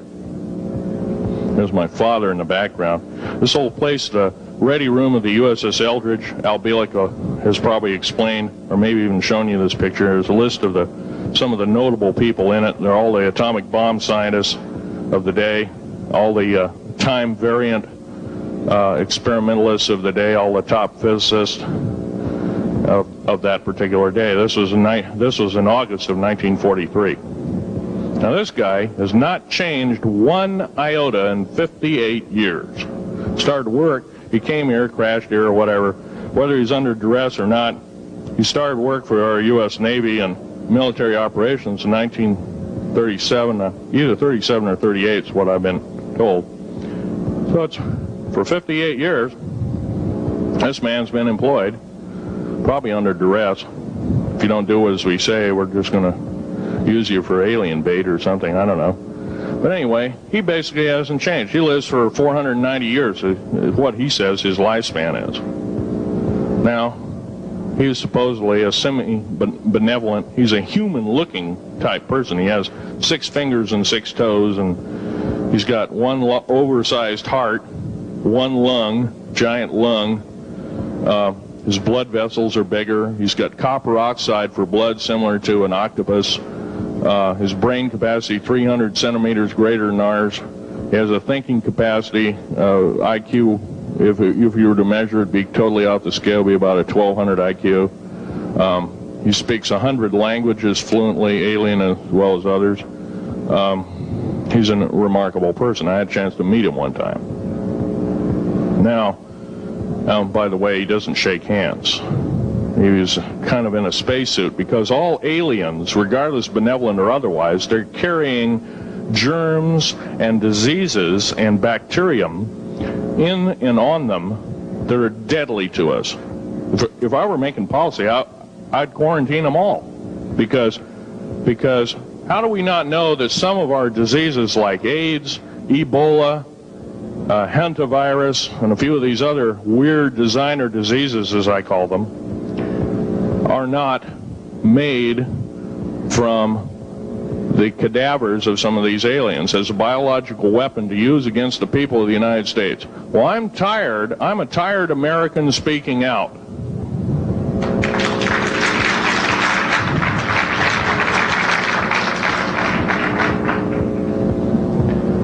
Now, what I'm telling you is kind of almost like a brain overload here. Back in 1946, we set off a number, actually 4 atomic bomb tests at Bikini Atoll. It's a group of islands in the South Pacific. I have an original photograph here with original language on the photograph that shows there is a large alien spaceship off a wingtip of a United States aircraft. It was a drone aircraft right at the point where the bomb was beginning to show a neutron flash cloud. Here's the bomb going off. Here's the airplane tip here, and here is the alien spacecraft. Now, in 1947, questions later, please. In 1947, after Roswell debacle,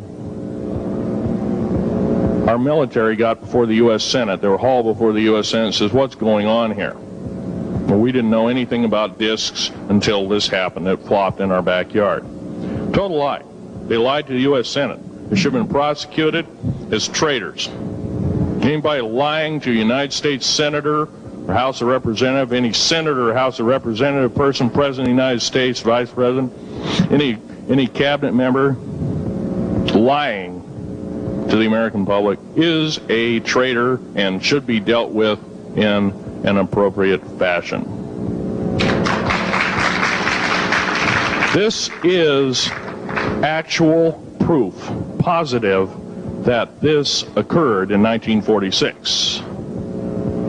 Now, U.S. military knew all about flying discs, and flying disc technology is early, thoroughly early, is 1933. Of course, remember the Germans did too, the Nazi Germans, Hitler and all their bunch of people.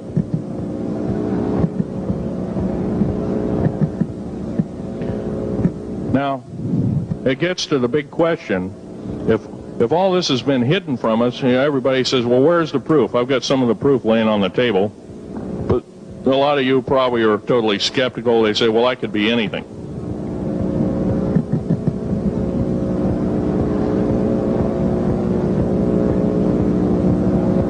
In my hand here, I have a piece of what's called corbamite. It's the heaviest element in the world. Element 140. This piece of material weighs 15 ounces. It's 3.5 times the weight of uranium. It cannot be made to emit gamma rays. It cannot be isotoped. It is totally stable. It is used in all stealth aircraft and all Phoenix-class submarines.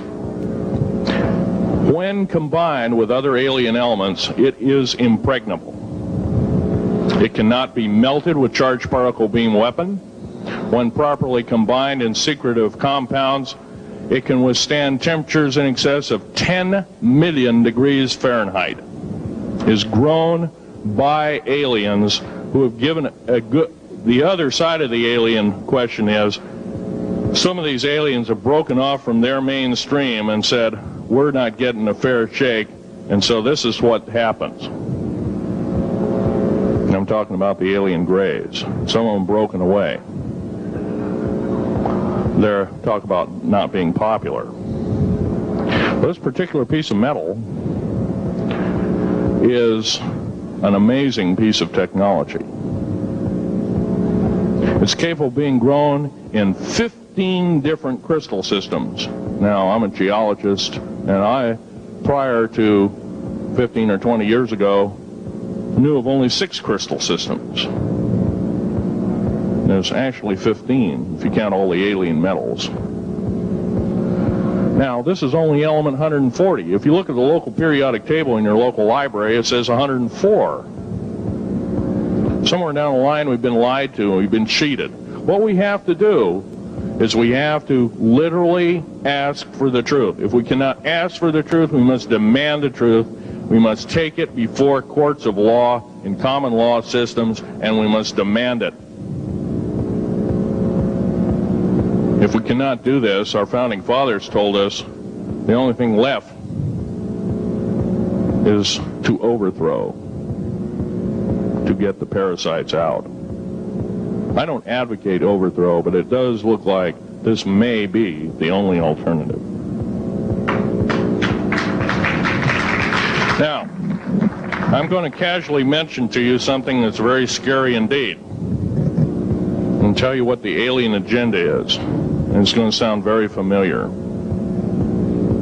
The alien agenda is the complete takeover of this planet, the killing off of 5/6 to 7/8 of the world's population by the year 2029. U.S. military has known about this for 45 years. They've told no one. As far as I know, I'm the only person standing before a crowd talking about the alien agenda, secretively. Okay. Back in 1954, I'll give you a quick overview. There was the created 1954 treaty where Eisenhower signed a pact with the known alien species of the time. There were 3 at the time. And said that we're going to deal in high technology, but you can take a few head of cattle and a few human beings and you can experiment on them. It's unthinkable. It's stuff straight out of the Nazi death camps, and I'm kidding you not, it's plain BS, and it's got to stop. Now, the created 1954 treaty would have been violated. After the great firefight, the alien-human war, I am the only living survivor talking about it worldwide at all. Only one. The other 2 are in nursing homes in Canada, and the Canadian government refuses to allow any U.S. people, including myself, to talk to them because they are afraid of kidnap. Probably the reason I got shot to pieces and 11 attempts on my life is I am a direct threat to the entire system. The New World Order, the alien agenda is one and the same. It's world takeover and the decimation of the population of this planet. Now, I'm going to tell you something a little bit different about the alien species. The bad news ones, there are 9 races of alien populations. To look at a human being as a bag of food. They're not cannibals. They don't eat the flesh and the bones and all that kind of stuff. They use the glandular secretions of animals and human beings as a mixture of the vitamins for their food. They get high off of our adrenal gland substances called adrenochrome. It's something like cocaine to them. Now, what can we do about it? Right now, if we do nothing, we can do nothing about it, and it'll continue to go on. Basically, we'll be led in the dark, and you'll keep seeing more and more people disappear. Right now, there's 100,000 children totally unaccountable through FBI archives, cannot be traced anywhere. They haven't been murdered. Nobody's ever seen them. I think they're hauled underneath in some of these bases, and they are summarily done away with, and they are literally eaten. Now, that is a scary thing indeed. And I'm not asking you to believe me in toto. I am asking you to seriously do enough homework that you can go out in through the public record, through the congressional records, find out who's voting for what, and go from there. Do your own program, do your own agenda, and do your own speaking out. And if enough of us do this, there is some saving grace. However, we don't have a whole heap of time left. Technological governments on this planet are raping the planet. We're going to run out of everything that we need. They're going to pollute everything in sight in the better part of 20 years. Now, I know you've heard some poppycock stories. Oh, we're going to run out of coal. We're going to run out of gasoline. We're going to run out of this, that, and the other. And 25 and 30 years ago, you heard all this hogwash. Well, don't believe it. Basically, anything you read in a paper, you should take with a grain of salt. Start reading on what is missing out of the article. Ask yourself, what's missing in this article that I should know? Maybe that's the truth. Fill in the blank spots, so to speak. White copy is only one leg of the triangle. There are 2 other legs, 2 other pieces of the puzzle. What we have to do as a group of people, concerned people at that, and this group seems to be quite that, is we have to assert ourselves in a way that we've never thought possible. Now, I'm not asking you to do what I'm doing. I'm telling you, what I'm doing is very important. Every one of you is equally important. You wouldn't be in this room otherwise. You know, all these other people out here that didn't come to the lecture, they really don't want to hear it. Yesterday I heard a fellow who says, I'm sorry to say I belong to this military organization, that militant organization. I don't believe in the alien question. There's no proof of it. And so I show him an artifact, and he says, well, that's nice, but that could be lead. Well, I happen to know this isn't lead. It scratches diamond, and it's harder than that. Here's a sapphire that I found. When we blew a mountain apart, all these sapphires fell out. And sapphire has a hardness of 9 right next to the hardness of a diamond. This thing scratches the heck out of it. Just tear it apart. I'll tell you something. This technology is fine and dandy. At the risk of the human race, at the risk of one human life, it is totally worthless. We have to... The one beautiful thing about the United States of America is we value a human person's life. The minute we lose it, we are dead meat. It is tantamount that we get back to constitutional law, and for our officials not to believe in it or obey it. First of all, for a politician to say, well, I believe in the U.S. Constitution, but I believe in gun control. You can't be a master of 2 houses. It don't work. what you must do is tell that politician you are disobeying the Constitution of the United States that you're sworn to uphold, and you are in treason territory. Think about what you have said. You have 30 days to make that apology. If you do not make that apology, you are a treasonous individual and should be prosecuted.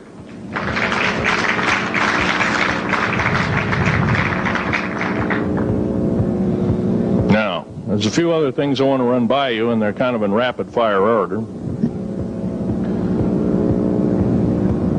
Area 51 is only one base, one of the 131 bases. Of these 131 bases, I call Area 51 a mega base. It's got more than one base in it.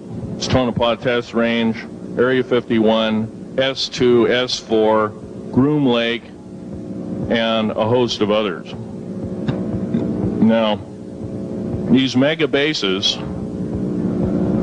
are gobbling up our gross national product. Right now we're spending 28% of the gross national product on building underground bases solely. That doesn't count for the defense budget. That doesn't count for the spare parts budget. Doesn't count for any of that at all. And the black budget is dead wrong. It sidesteps the United States Congress and its Constitution of its people and says you're a bunch of morons you don't need to know. Well, a need-to-know basis is an executive order written during the Eisenhower era right after the Greada 1954 treaty and is treasonous and illegal in this country and should be overturned and abolished.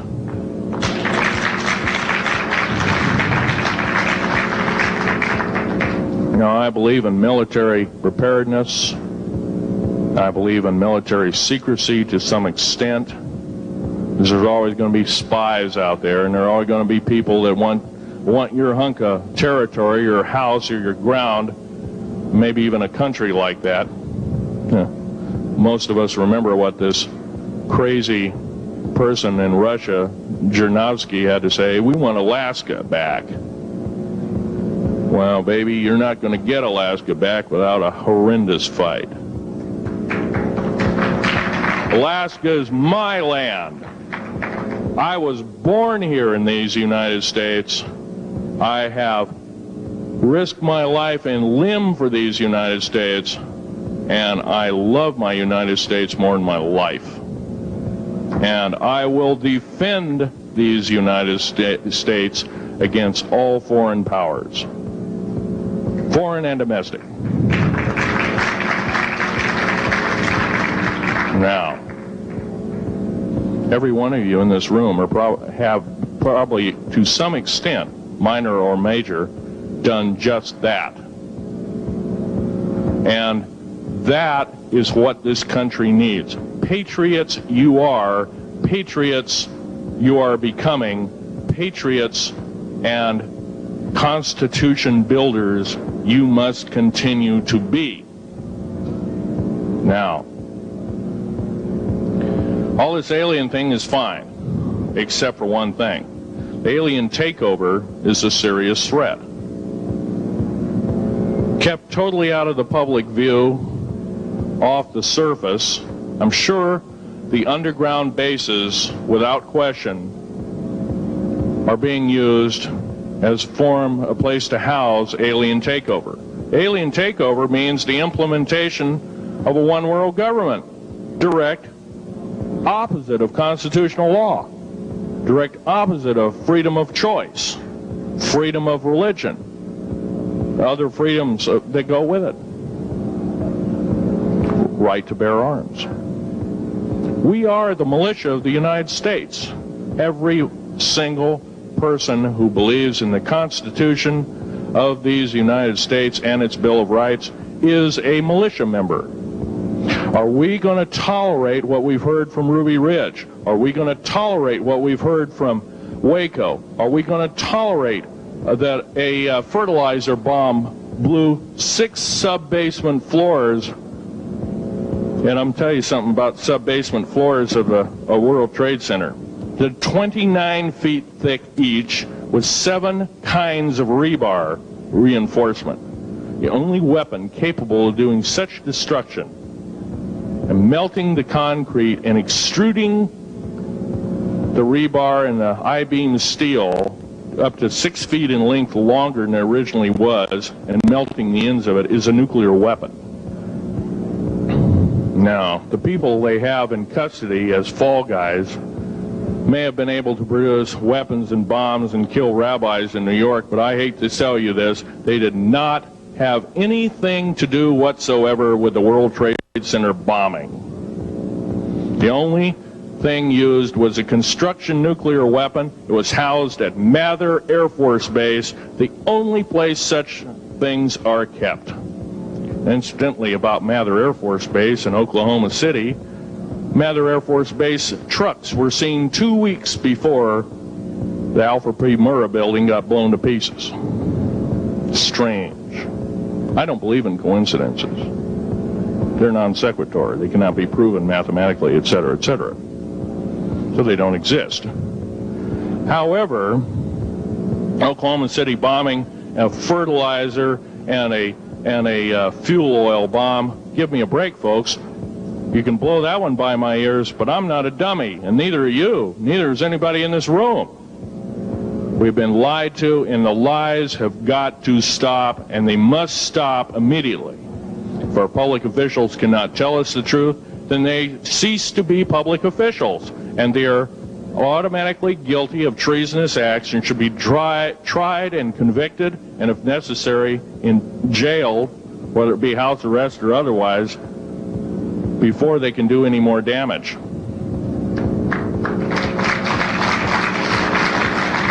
Janet Reno. Janet Reno is a confirmed lesbian. She got out in front of public TV and said so. Janet Reno cheated her way through law school. It's provable. It's on the congressional record. It's also in question. It's on the law school that she graduated from. Her record is not spotless. There are thousands, there are tens of thousands of fine police women that could have done an exemplary job in a similar aspect. Janet Reno is a murderer of our children and should not be tolerated to live. Those that murder children, those that abuse children, those that sexually abused children should not suffer to live. The CS gas that was poured in onto the Waco complex of Mr. Koresh, CS, by the way, stands for cesium. Cesium is an atomic element. It's an isotope. It's a radioactive compound. It is deadly to people under the age of 10. Take one breath and their lungs are singed and they die in 72 hours or less. They poured that gas continuously for 48 hours on that compound. No, I don't believe in a lot of things. I don't believe anybody is that wicked that you have to kill them 100-fold over after they're dead. But this is the mentality of the people now ruling as kings and queens over us, and it must stop. If we allow another election to go by with the same ilk in the White House, we have only ourselves to blame. Now, this room isn't going to change the outcome of an election. I personally believe, I don't believe there's going to be another election. I believe martial law is going to hit this country before that happens, the way things are going. Because we refuse to stand up, we refuse to literally get out and risk our lives in talking. Now, some of us got jobs and families and great responsibilities, greater than I have. And I agree, that's tough. It's very hard. I cannot sympathize with you because I'm not in your situation. But I have a young family. I have an ex-wife and child. Defense Intelligence Agency goons tried to kidnap my daughter not too long ago. My ex-wife, working in the state government services in Oregon, picked up her .22 handgun, shoved it in the back of the neck of this one person. Give me my daughter back. If I don't, I pull the trigger. Gave the daughter back. Good choice. Now, the remark that my ex-wife had to say to this individual was, if I ever see you again in any way, shape, or form, I will kill you on sight. You're an abuser of children, therefore I suffer to you that you should not live. By the way, she threatened a federal agent. She should be in jail, blah, blah, blah. Nothing like that's happened. These people don't want publicity. I shot a federal agent 16 days ago. Shot him dead when I was bleeding to death with a shoulder wound that he'd shot me. He had shot at a retired FBI agent who theoretically carries the same covering as a Secret Service agent. Got protection forever. He's a cop forever, federal cop forever. Now, that doesn't mean a whole lot. I made a report and went to the FBI. Do you realize, you know what they said? They said, things like this happen, Mr. Schneider. We don't either believe you, I'm using that as my own italics, or we don't give a damn. Now, something's wrong here. I'm not reading this right. I defended myself to the best of my ability. I was hoping I could go through life without doing such a thing. And maybe some of you have actually defended your own life in a similar fashion. It's very sad you have to shoot or kill somebody. Maybe some of you were police officers and have had to do the same. And I don't know if you ever kill a human being, you're never the same as a person who never has killed a human being. It is with you for the rest of your days. Whether you do it in war, whether you do it in murder, whether you do it in self-defense, you have taken one of God's holy creations off this planet. And there is a void there. And I feel that, and I'm very sorry for that. But I had to defend myself. Otherwise, I wouldn't be here. My message must continue. I'm doing it on my own money. And I'll continue to do it. As long as it takes. As long as I've got to live. I've got cancer. I'm dying. The radioactive substance that I got hit with in 1979, late August of 79, it's a similar form of aplastic anemia. It affects your blood and your bones. My bones are extremely brittle right now. No cure. The government never told me about that, by the way. Now, to sum up everything in this talk, there's going to be a few questions. I'll answer as many as I can for the next speaker. However, I want to sum up and say that every one of you in this room is a participant in secret things, and you're very brave indeed, and you should all turn around to one another and shake each other's hand and say thank you for being here. Would you please do that and greet your neighbor?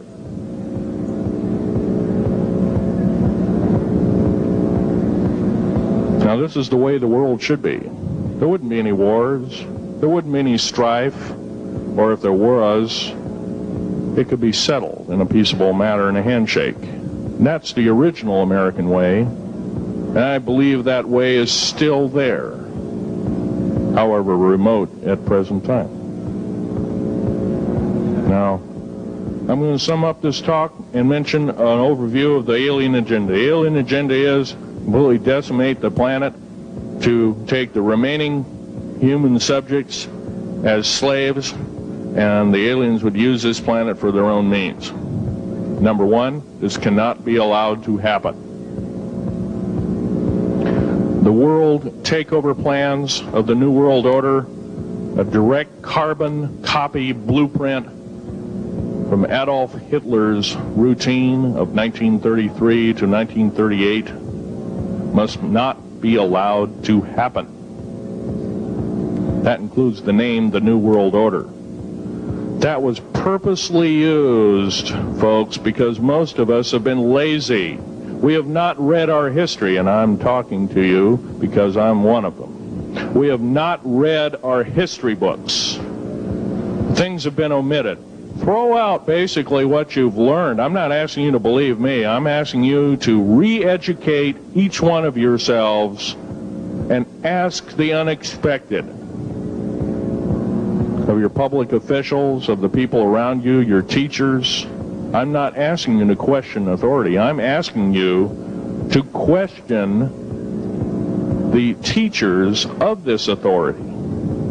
Is this right? Is this law correct? If a law, one of the best statements to ever come out of the mouth of any human being, believe it or not, was, I think, by an incredible black man, the name of Jesse, not Jesse Jackson, but it was Martin Luther King, excuse me, said, an injustice anywhere is a threat to justice everywhere.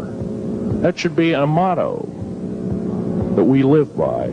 Not so much for the man who said the motto, but I'm sure George Washington said something similar, who said, an uninformed populace is a populace in slavery.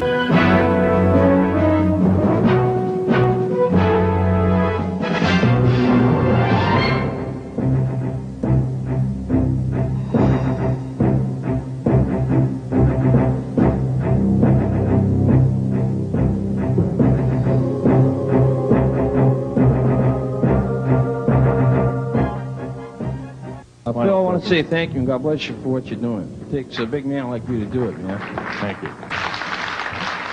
Author Ron Rummel was about to publish a book revealing what he believed to be the real purpose of the Star Wars project when his body was found here in McClay Park in Portland, Oregon. His death was ruled suicide, but few agree with that verdict. As far as the police and the FBI are concerned, it's case closed. Unfortunately, there's the shocking thing that his murderer, I believe his murderer, is still out there at large. Why is it you're speaking out? There have been enough lives taken under the premise of suicide when they were actually very stable individuals. They had families and they had lives to look forward to, and they had every reason to live. And if there is some form of conspiracy out there, then the more people that are talking might end up saving lives in the long run. The agreed in 1954 treaty had been violated. After the great firefight, the alien-human war, I am the only living survivor talking about it worldwide at all. Only one. The other two are in nursing homes in Canada, and the Canadian government refuses to allow any U.S. people, including myself, to talk to them because they are afraid of kidnap. Probably the reason I got shot to pieces and 11 attempts on my life is I am a direct threat. In my hand here, I have a piece of what's called corbamide. It's the heaviest element in the world. Element 140. This piece of material weighs 15 ounces. It's 3.5 times the weight of uranium. It cannot be made to emit gamma rays. After Roswell debacle, our military got before the U.S. Senate. They were hauled before the U.S. Senate and says, what's going on here? Well, we didn't know anything about discs until this happened. It flopped in our backyard. Total lie. They lied to the U.S. Senate. They should have been prosecuted as traitors. Anybody lying to a United States Senator or House of Representative, any Senator or House of Representative, person, President of the United States, Vice President, any cabinet member lying to the American public is a traitor and should be dealt with in an appropriate fashion. Is we have to literally ask for the truth. If we cannot ask for the truth, we must demand the truth. We must take it before courts of law and common law systems, and we must demand it. If we cannot do this, our founding fathers told us the only thing left is to overthrow, to get the parasites out. I don't advocate overthrow, but it does look like this may be the only alternative. On our over 140,000 pages of information on the New World Order, 140,000 entries into the world net is now in the hands of 157. When you go on down line, or just we'll take anything and everything to get the word out, period. 6.5 hours of watching. Up to 5 saucers at a distance of about 5 miles from us. Out on the desert floor, in a place where everybody else watches. I can tell you for a fact, our first sighting occurred right about 5, a little bit after 5 o'clock. Around 45 minutes after sunset. I know that you just both. Yes. Oh. Did we see something you won't look at? I'll tell you, it's great. I'm telling you. We saw that first saucer, and then we saw 2 other ones take into the formation.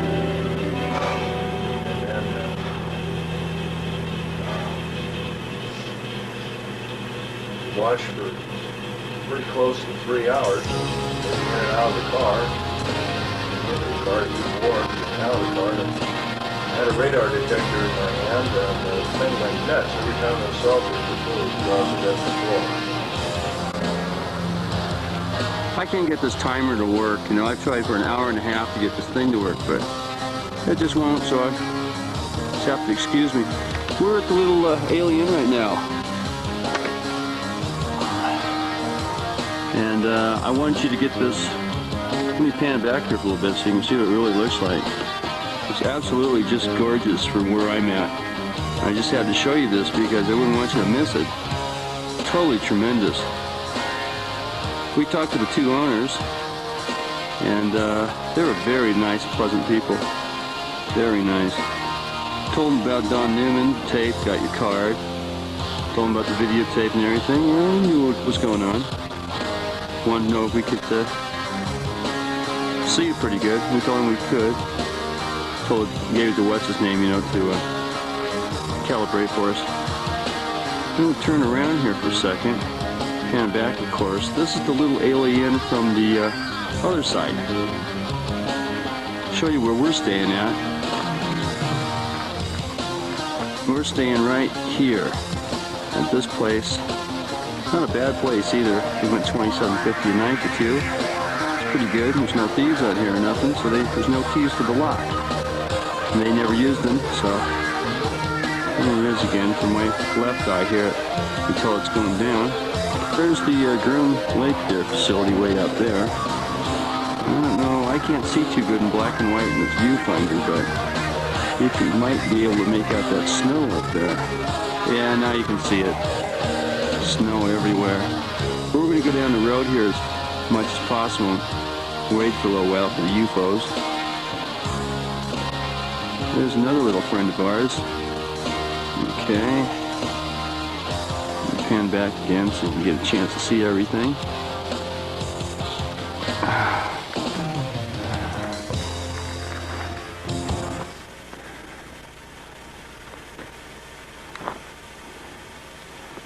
There's another friend of ours. Okay, I'm going to cut off about here. You saw it moving, didn't you? Yeah, sure did. It did a dog leg to the left, then it did an about face straight up, and then it did a dog leg to the left. I mean, to the right. I get really close on this bastard. He gets real strange on me. It's totally fucking round, Phil. Well, I'm going to take a bead on him right now. Yeah, get the binocs out, quick. Yeah, yeah. Sitting right on the car. This is it, dudes. This is what we came to see. I got both my eyes open. I saw the dude move. Is he? Yeah. Okay, Phil's got the binoculars on him. He says it's a disc. Now I'm going to get an extreme close-up on him. That's it, an extreme close-up. Take a look. No, I'm filming. You look. I don't want to break. Right at us. What? Yeah, he's right at us. He's probably 8 or 9 miles distant. No. Now, when I get back a little bit, you can see this is the Groom Dry Lake area on the other side of those mountains. Phil, look around the road, see if there's anyone watching us. Right over here, going real slow. You better fucking believe it. He's doing about 10 or 15 miles an hour. There he is. Let me get my radar out.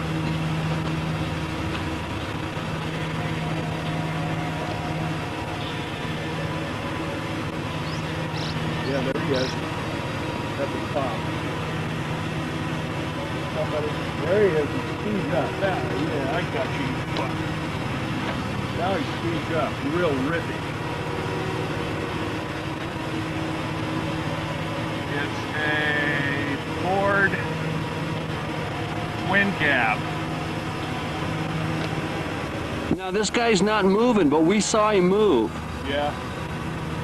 There's a Ford twin cab, and he's going up by the Atomic Energy Road. Yeah? Yeah. Phil, got it running. I can't see anything. I'm hoping that this thing will come in on the film anyway right now. I got the advanced gain button up. This thing's going nuts. I know it. If you guys can hear this tape, we have been watching 2 flying saucers for what, about the last half hour? Yeah, last half hour. At least the last half hour. It's about 10 to 20 degrees below zero out here. Hey, it looks like I'm getting a heat mirage in this thing. I can't pick them up, but I'm getting heat mirages. From this far back. So I'm lucky I turned this thing on. I don't know if it'll come out on the film or not. But I can see the heat mirage right here. Oh, wow. I got both my eyes open so I can see down there and right in here. But believe me, I can't see anything out of this camera. Yeah, the radar detector was nuts there. I move the camera back and forth. See me? Yeah. The heat mirages stay right in the middle, no matter what I do. It goes. Are they going? Yeah, they're off the floor. Okay. He's moving right, he dipped. He's moving right again, he dipped. Okay, I'm going to point this up the moon real quick. See if I can't see the moon at least. No, I won't even pick at the moon. Really? Oh, I got it now, all right. I don't think... Yeah, I got the moon. That's bright enough. I still need extra light, though. I'm coming. I've been sitting out on the desert floor for a while.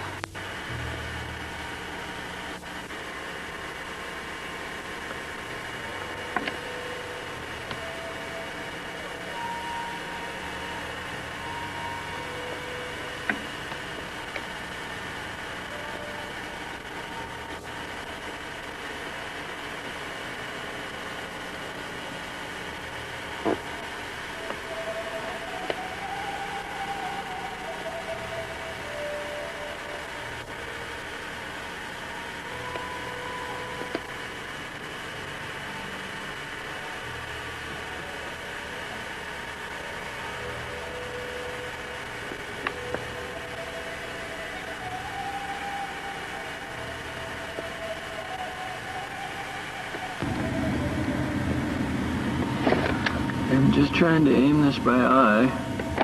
I'm looking through the viewfinder. Good Lord, can you see that? There it is. You see that? That's above the Groom Lakes. That's not even down on the dry lake bed. That's above it. Sucker just picked up and took off, and he's moving. It's just powered up in the distance. See that? That's Billy Boy. It's been island over there. I'm doing a full zoom right now for you. Billy Boy Island. And it's a full zoom of Billy Boy Island. Actually, what should we name this saucer, huh? Oh, see? It just dimmed out. Okay, now listen. Wow, it just did this. Okay, now listen, you guys. We're at the same place that you saw in the movie where all the trucks are stopped and the Billy Goodman shows at. We're in the exact same spot. Okay? And where you guys saw the saucer go up towards the left and then up again, well, this is over about 20 miles from there, towards the left. On this side of Area 51. On this side of Area 51. That's right. We can see these things plain as day. They were coming in behind us sometimes. We have lights on top of lights. Got 3 of them. And coming on the other side of us. I saw one personally go right into the Groom Dry Lake over the mountain like lightning bolt. Straight. He saw one too. I didn't see the one he saw. Saw 3 saucers at once, setting off his radar alarm like you wouldn't believe. It all would move in unison. 2 here, 1 above it, this way, that way, this way. And sometimes this one would go further and they go this way. And they were going like this. It's unbelievable, just doing it like you wouldn't believe. So anyway, what? About 10 o'clock we had enough of it being 10 miles away. We snuck up on it, lights out. Probably got in with about 6 miles in, maybe more. And then that security thing with Jake came up after us. So, good night. One hell of a Christmas though, I tell ya.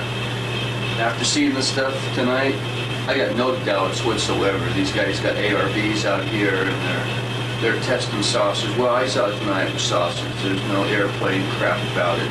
Airplanes can't go zip, zip, you know, up and down.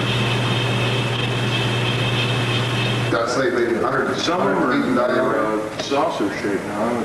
Some while ago I was up in Virginia City, and these saucer shaped clouds come over the mountain, over your head, and then they completely fizzle out. They're called lenticular or lens-shaped clouds. And some of them are natural phenomena, others are not natural phenomena. Because the ones you'll see over non-mountain areas. Well, this was in the Bell, one of the he's an Air Force welding engineer. Any of the times you ever see these cookie-shaped clouds or these UFO-shaped clouds over the city, probably got a UFO. Well, this one was so perfectly, I'd say it was maybe 100 feet diameter and maybe 25, 30 feet high. But it just perfectly round. Yeah.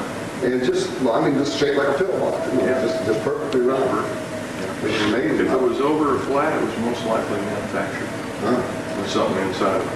Have you seen the one that Gary Schultz took out over where you were sitting last night? No. I'll show you that. This guy from Battle Mountain promised me that he would send me I'm going to buy one of your hats. Oh. This is an actual 35 millimeter photo here. And the only reference, did you see the ranch house over in the next bed with the lights on last? No, we didn't go that far. Well, this little horseshoe, well, you can see it from Black. That's a lot of silver lead. Every 2 weeks you go, you know. There's some inside of Area 51. Saw an old map one time that says black metal lines. What the heck would be black? That was probably just the name of the.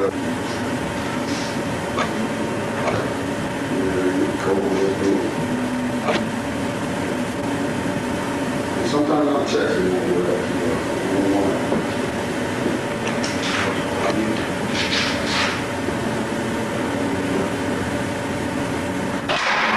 Scrooge McDuck too. Place on Earth. Something's going on behind these maps. just right over not there where you you know, have an ominous feeling. Just miles from Las Vegas, but light years away, the Nevada test is an installation so vast, so endless, it's like a whole desert city unto itself. And this is merely the surface. Area 51 is still the target of Soviet reconnaissance. But electrophysicist Bob Lazar says he knows the real truth about what's inside this forbidden city. So it was real obvious what was in the hangar. You can see about 3/4 of the edge of the craft. It was a typical flying saucer. It's, I say typical, anything you see in a cartoon. According to Lazar, the United States Navy has possession of 9 alien spaceships, one of which Lazar was assigned to analyze at Area 51. Human hands could not put this together. The technology was far beyond anything that we had. Just the reactor and power source alone put out a tremendous amount of power. The fuel, the reactor uses is a super heavy element. It's 115 on the periodic chart. There again, that's another material that we can't even synthesize on it, much less find naturally. This one doesn't exist. 10 years ago, this same stretch of Area 51 was the secret developmental site of the stealth fighter and bomber, as well as ground zero for countless nuclear tests.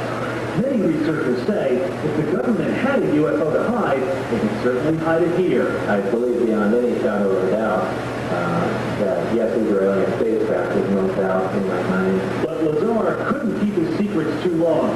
He brought a group of friends to the edge of the facility where they videotaped the so-called UFO on what Lazar says was a test flight. Man, it was really bright. Look at it. Wow.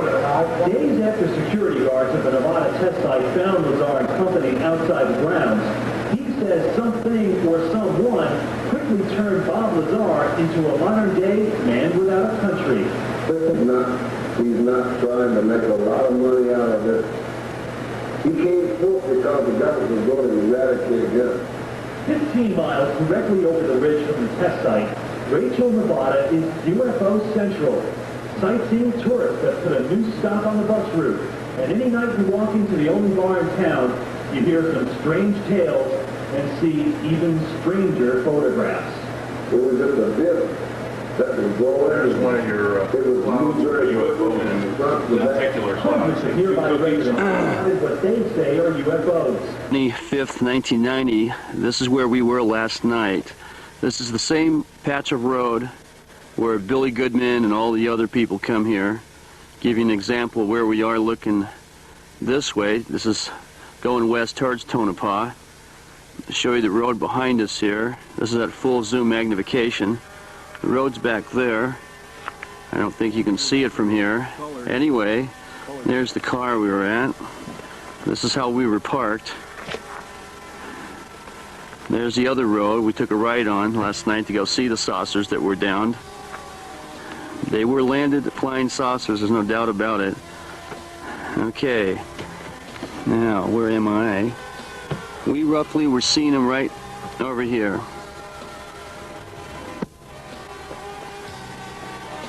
That's where we were watching them do their thing last night, between here and here.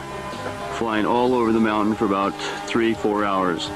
We sat here, got in and out of the car, watched them, the whole thing.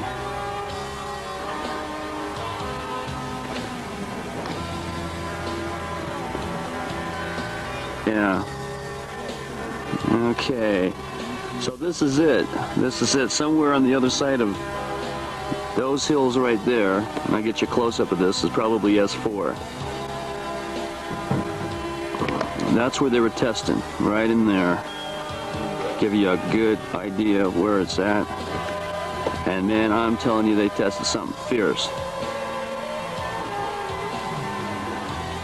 Okay, I'm shutting it off now.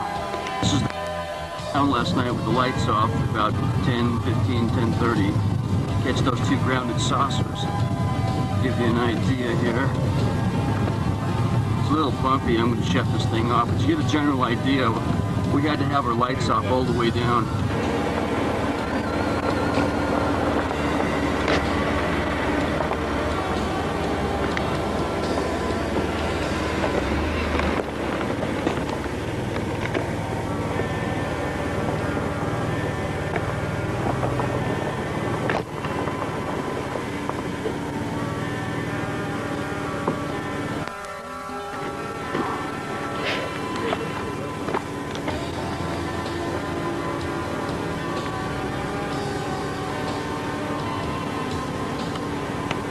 Time to get a close-up. Get closer to it.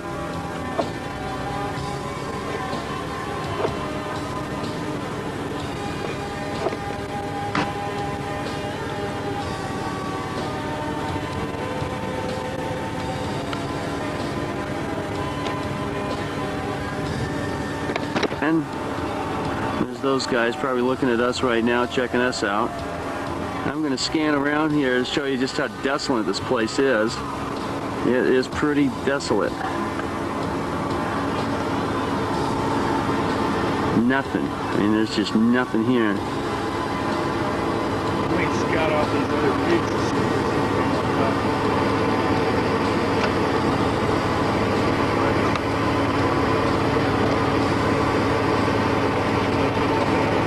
There's the road we came in on. You can tell it's way the heck over there.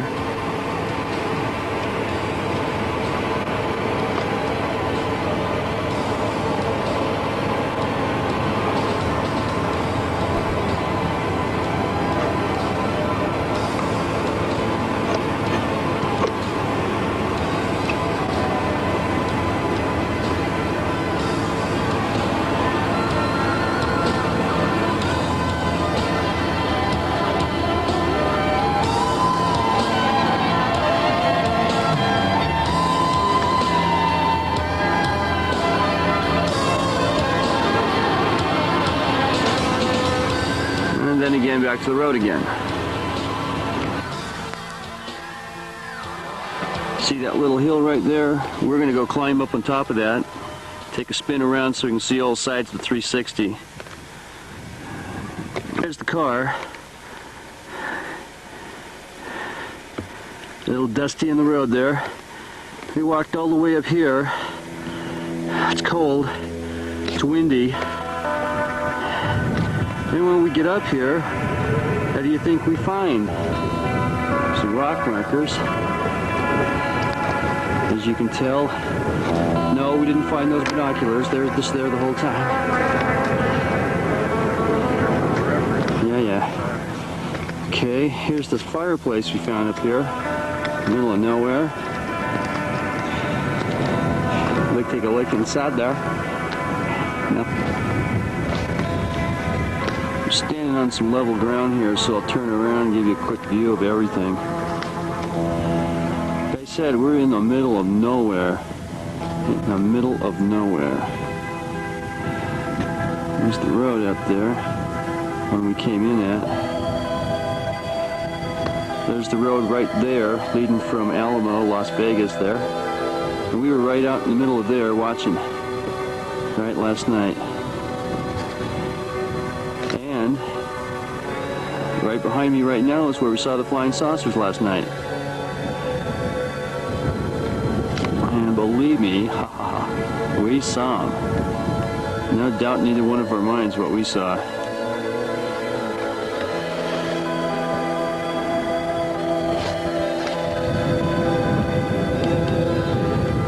There's those markers again. Well, I've heard people can get killed if they see too much up in those mountains, so, you know, prudence is the word. That's right. Gotta use prudence. So, you know, and anyway, I was getting cold. It's 20 below zero out there, for God's sake. So, all I have to say, it's just an amazing Christmas present. That's all I can say. Merry Christmas to you all, folks.